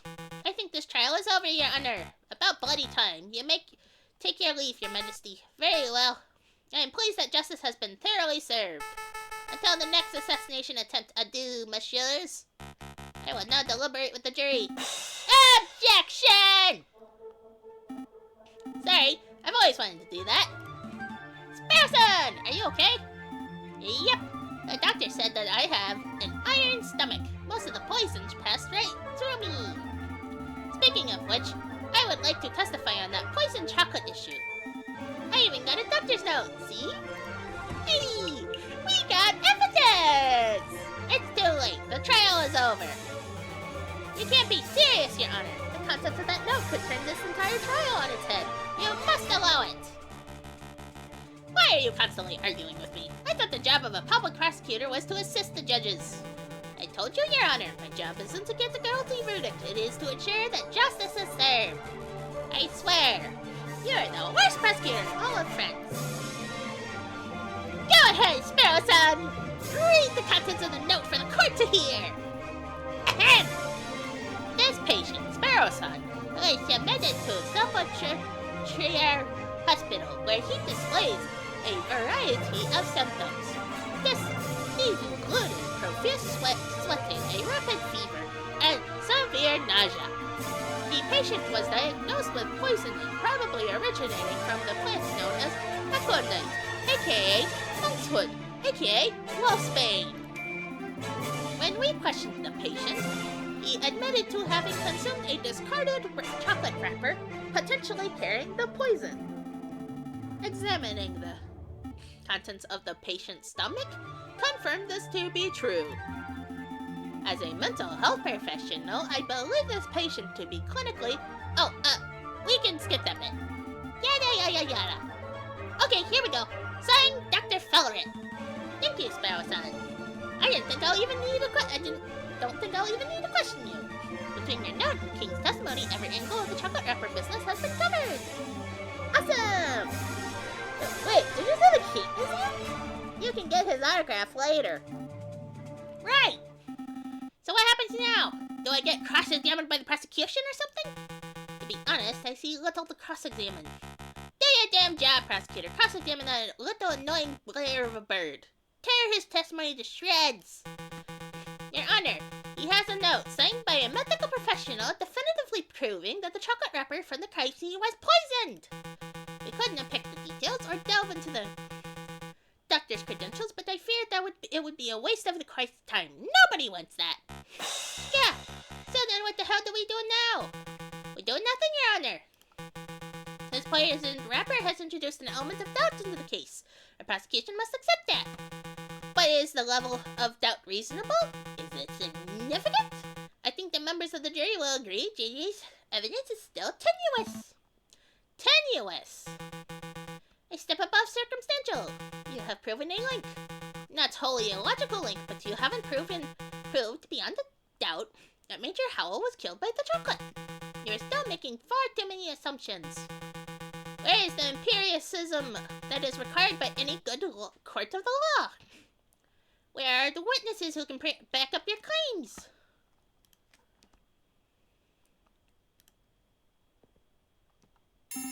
Oh, I brought along a witness. Maybe she can help.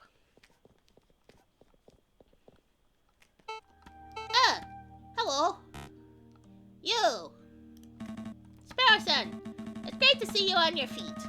You have been an enormous asset to this case, but what are you trying to pull off now? Surprise witness! Surprise witness? Yeah, I remember you mentioning that Cocorico likes calling surprise witnesses, so I thought we would beat him at his own game. I brought the flower girl, Mademoiselle Sydney, so that she can testify about Prince Juan's character. You're putting me in a difficult position, Sparrow-san. Just moments before you arrived, we, the court, established that Mademoiselle Sydney is a possible suspect for this case.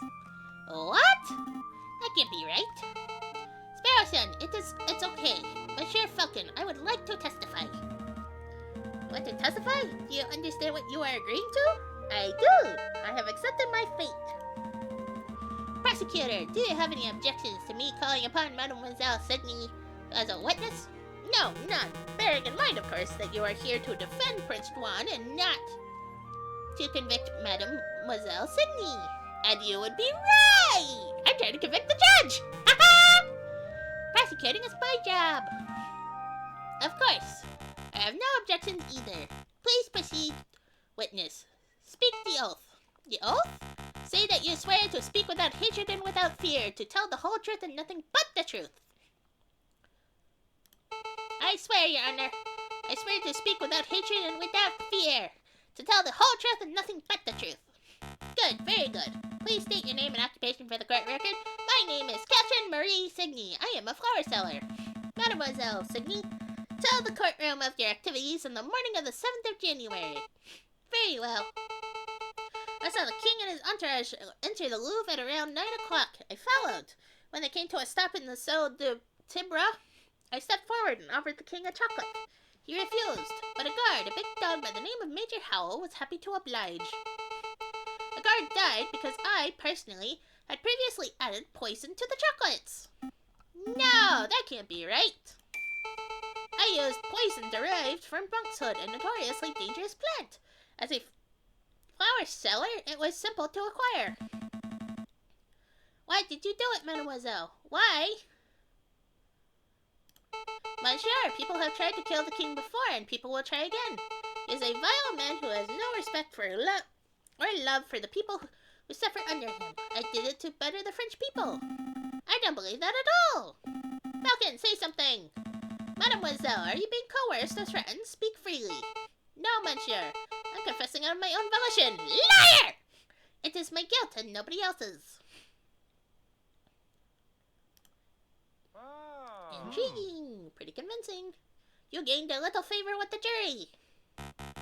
Well, defense, it looked like you wormed the confession out of this murderous pute. I suppose that gets your client Prince Juan completely off the hook. Lucky you. So, shall I wrap this court session up? No! I haven't finished my examination! No! No, not yet. I have further questions for the witness, Your Honor. Further questions? To what end? You already proved your client's innocence. I wish to uncover the truth. You aren't here to uncover the truth. You're here to defend Prince Juan. And you've done that job with a disgusting level of diligence. Nevertheless, I believe that Mademoiselle has omitted something of huge importance. I wish to question her further. Something of huge importance. I won't allow it. Fine. Can I at least show something to the witness? You and the prosecutor are a right pair of moralizing blowhards, aren't you? You're doing my head in. Fine. If it will shut you up, I will allow you one magical mystery item to the witness. I can't imagine you'll have anything up your sleeve to change the flow of this trial, though. Monsieur Falcon, save it. I have nothing more to say.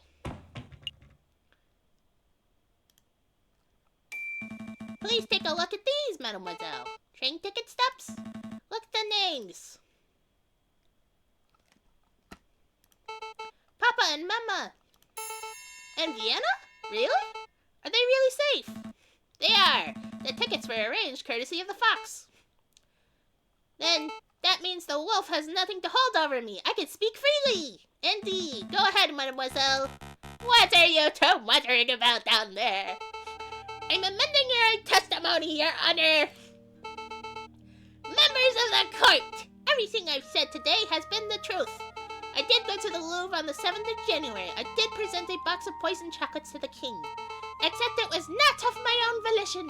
I was threatened. I was forced to carry out the task under threat of harm. You see, my family has been struggling to get by. The winter has been harsh, and my winter flower business has been struggling. Yeah. One day, a man approached me. A man I assumed to be kind-hearted. This man offered me 200 francs to get us the cold. But I could not afford to repay the debt. When I attempted to bargain with the man, he offered me a deal. Assist him with murder, and he would drop all debts. Refuse, and he would ruin me and my parents.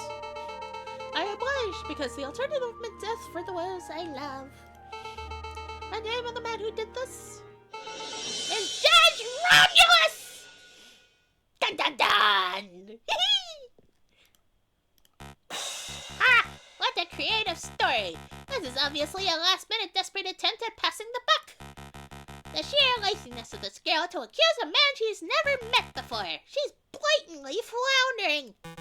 Indeed, I've heard dozens of these self-pitying yarns during my time as a prosecutor. Although admittedly, this is the first time I've seen a witness directly accuse a judge, quite a brazen gambit. But in any case, these sorts of stories never turn out to be true. They're always proven to be fabrications born of desperation. I've never been more honest, monsieur.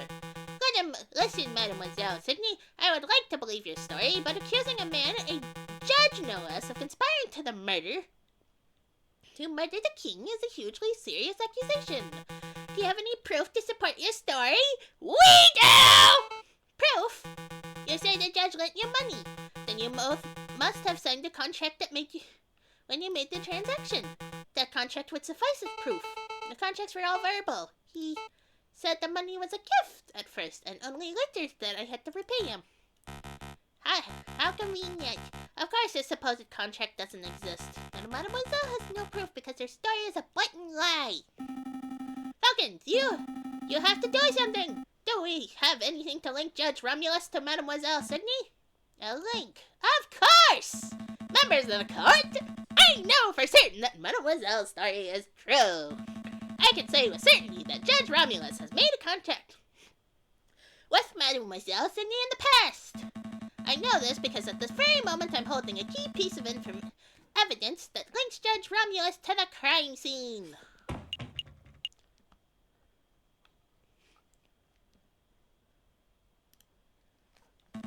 I think you should take a look at this, Severin. Me? You don't trust it in the judge's hands? What? What is that? What does that piece of paper say? This is a receipt for a box of chocolates from Lander Hagelslack's Chocolate Emporium on the 6th of January, made out to a man named Romulus. The writing upon the receipt is clear. A man named Romulus bought chocolates in the day before the murder. These chocolates happen to have the same brand and flavor as the ones that were used in the royal assassination attempt. By itself, this evidence would not be definitive. I would only suggest that the judge has something of a sweet tooth. But taken in conjunction with Mademoiselle's updated testimony, that would imply that the judge was directly involved in the assassination attempt. Judge Romulus, do you have anything to say about this? Yep. That receipt's not mine. I haven't set foot in a chocolate shop in years. You cannot be serious. The receipt is indisputable proof of your purchase. Indisputable? Watch me dispute it. What you have there is a scrap of paper with the word Romulus scrawled on it. Is it a forgery? Are there simply two men named Romulus living in Paris? I don't have a clue. What I do know is that you have nothing to prove that I was the one who signed the receipt. This is absurd! Do you want me to dig up court documents with your signature so we can undertake a handwriting analysis? That wouldn't be possible. I believe His Honor uses a rubber stamp for signing off on official court documents. That would be correct. Well, it's no matter. I don't need the judge's signature. I already have in my possession proof that the signature on the receipt belongs to Judge Romulus.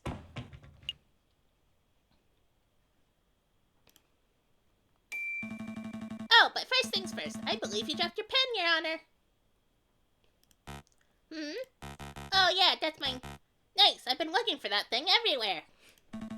I said as much. Madams and messieurs! Last night I was assaulted outside of Salpêtrière Hospital. I did not see the assailant's face, but I did accidentally grab something from their garments as I was thrown into the Seine. Oh, so that's why you smelled the fish. I wanted to say something, but I thought it might have been rude. This fountain pen is the very item I grabbed. Did I say that this pen was mine? On closer inspection, I see I must have been mistaken. Save it, Your Honor! I'm not here to press assault charges. What interests me most about this pen is the ink it contains. It is emerald green in color. And as we all know, only baddies write green. Well, yes, but more importantly, it's a rare and unusual choice of ink color. I would venture that only a dozen people in all of France are arrogant enough to write in green. And I would venture that only one of those arrogant people is named Romulus. So Judge Romulus lacks respect for classic penmanship. What of it? Take another look at the chocolate receipt, Severin. That receipt is signed with emerald green ink. It certainly is quite a coincidence. No, there is more room for coincidence. There is no more room only one narrative that can tie this ridiculous string of evidence together. On the 6th of January, you, yes, you, Judge Romulus, bought a box of chocolates with a custom filling. That custom filling contained poison originating from the flowers of Mademoiselle Signy, a street seller who owed you a debt. On the 7th of January, you, Judge Romulus, leveraged that debt to force the girl to present the poisoned chocolates to the king. Then, an idiot of a man by the name of Juan framed himself as the murderer in order to take the fall in Mademoiselle Signy's stead. You pushed for Juan's guilt by priming a witness, Monsieur Toussaint's Kingly. And when that failed, you pressured Mademoiselle Signy to take full responsibility for the crime. That is the only narrative that makes sense. Admit it! Fine, I do admit it. I did it. I purchased the chocolates. I added the poison. I put a peasant girl in debt just so I could force her to take the fall. I was the one who wanted the king murdered.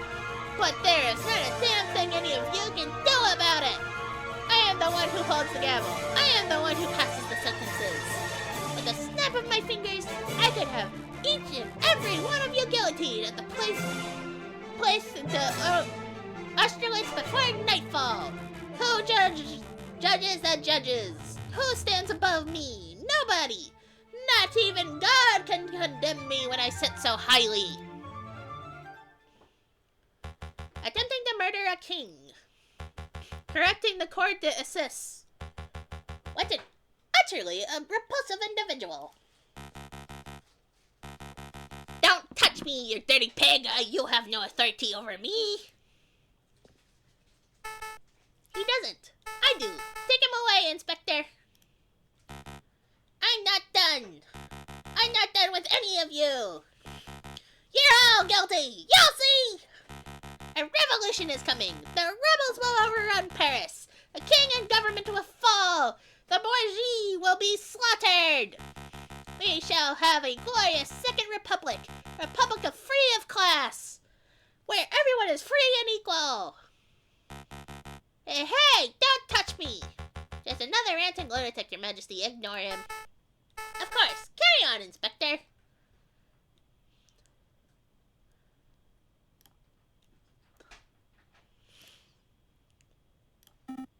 What? What happens now?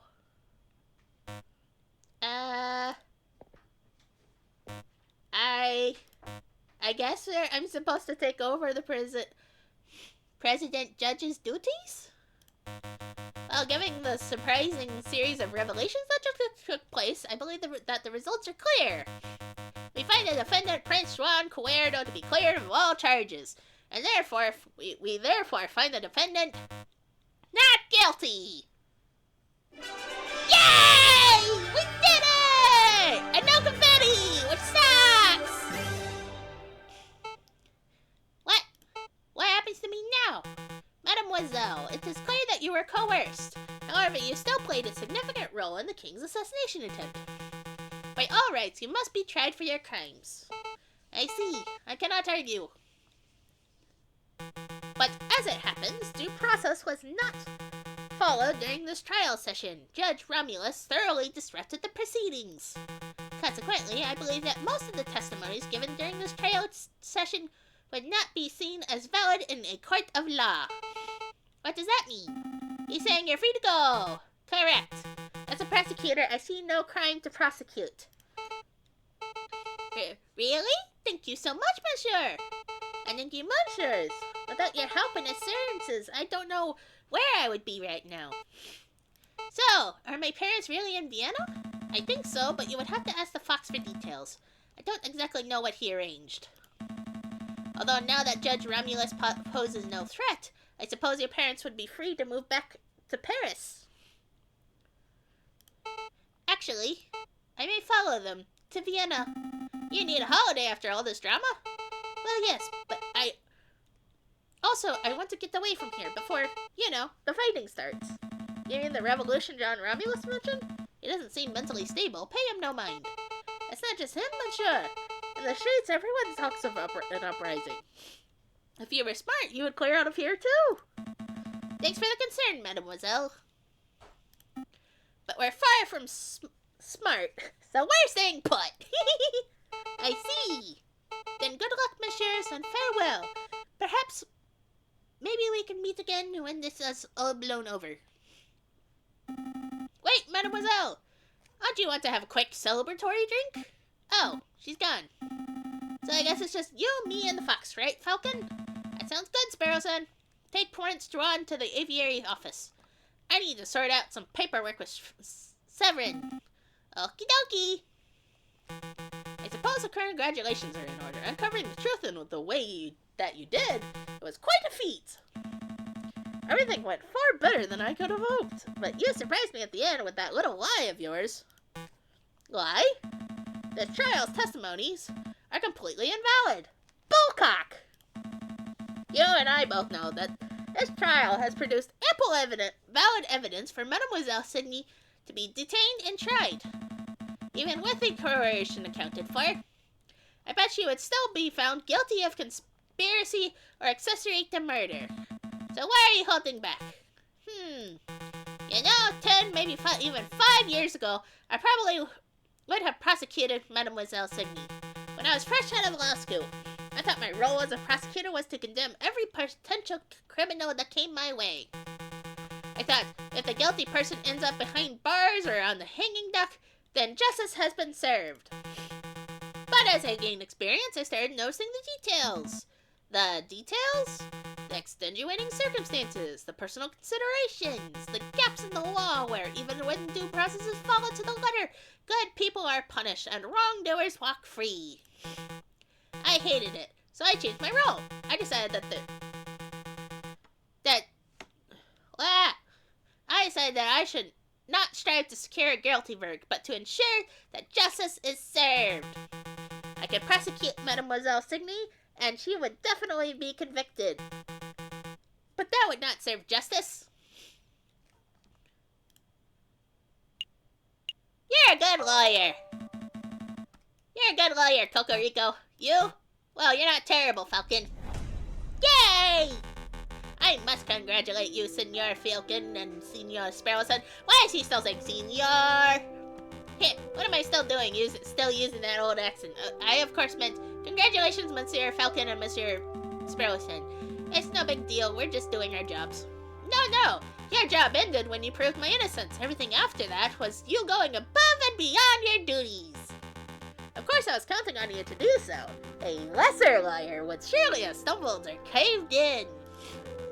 Oh, but before I forget, your payment. Thank you, Monsieur Vilps. This has been a strange case, but I'm glad the truth came to light. Hey! We got like 50 francs! What?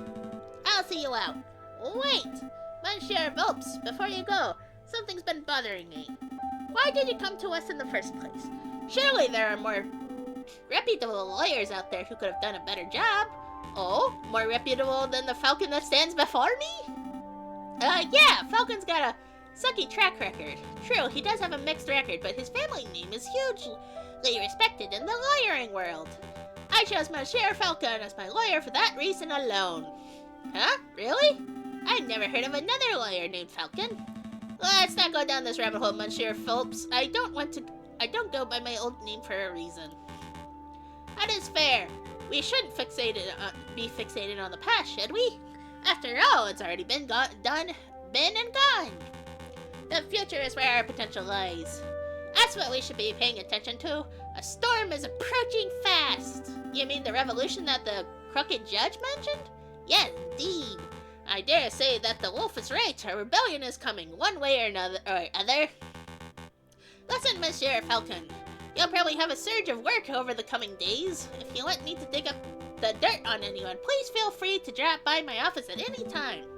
Dig up the dirt? I am a private investigator. It's what I do. Well, bear it in mind. Thank you, Monsieur Phelps. Good day, messieurs. Hey, I'm going to go get a drink. Seriously, Falcon? What? I was just going to ask you if you wanted tea or coffee.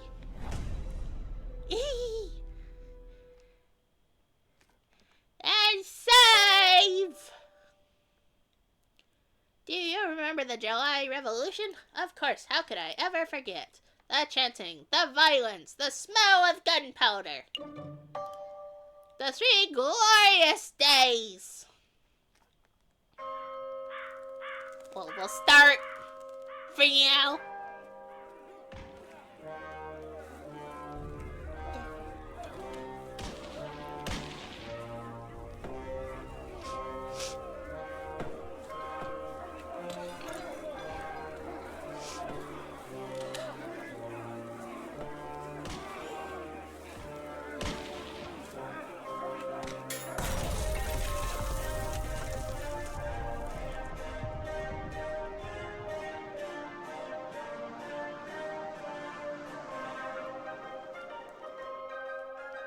Act 3, The Sleeping City.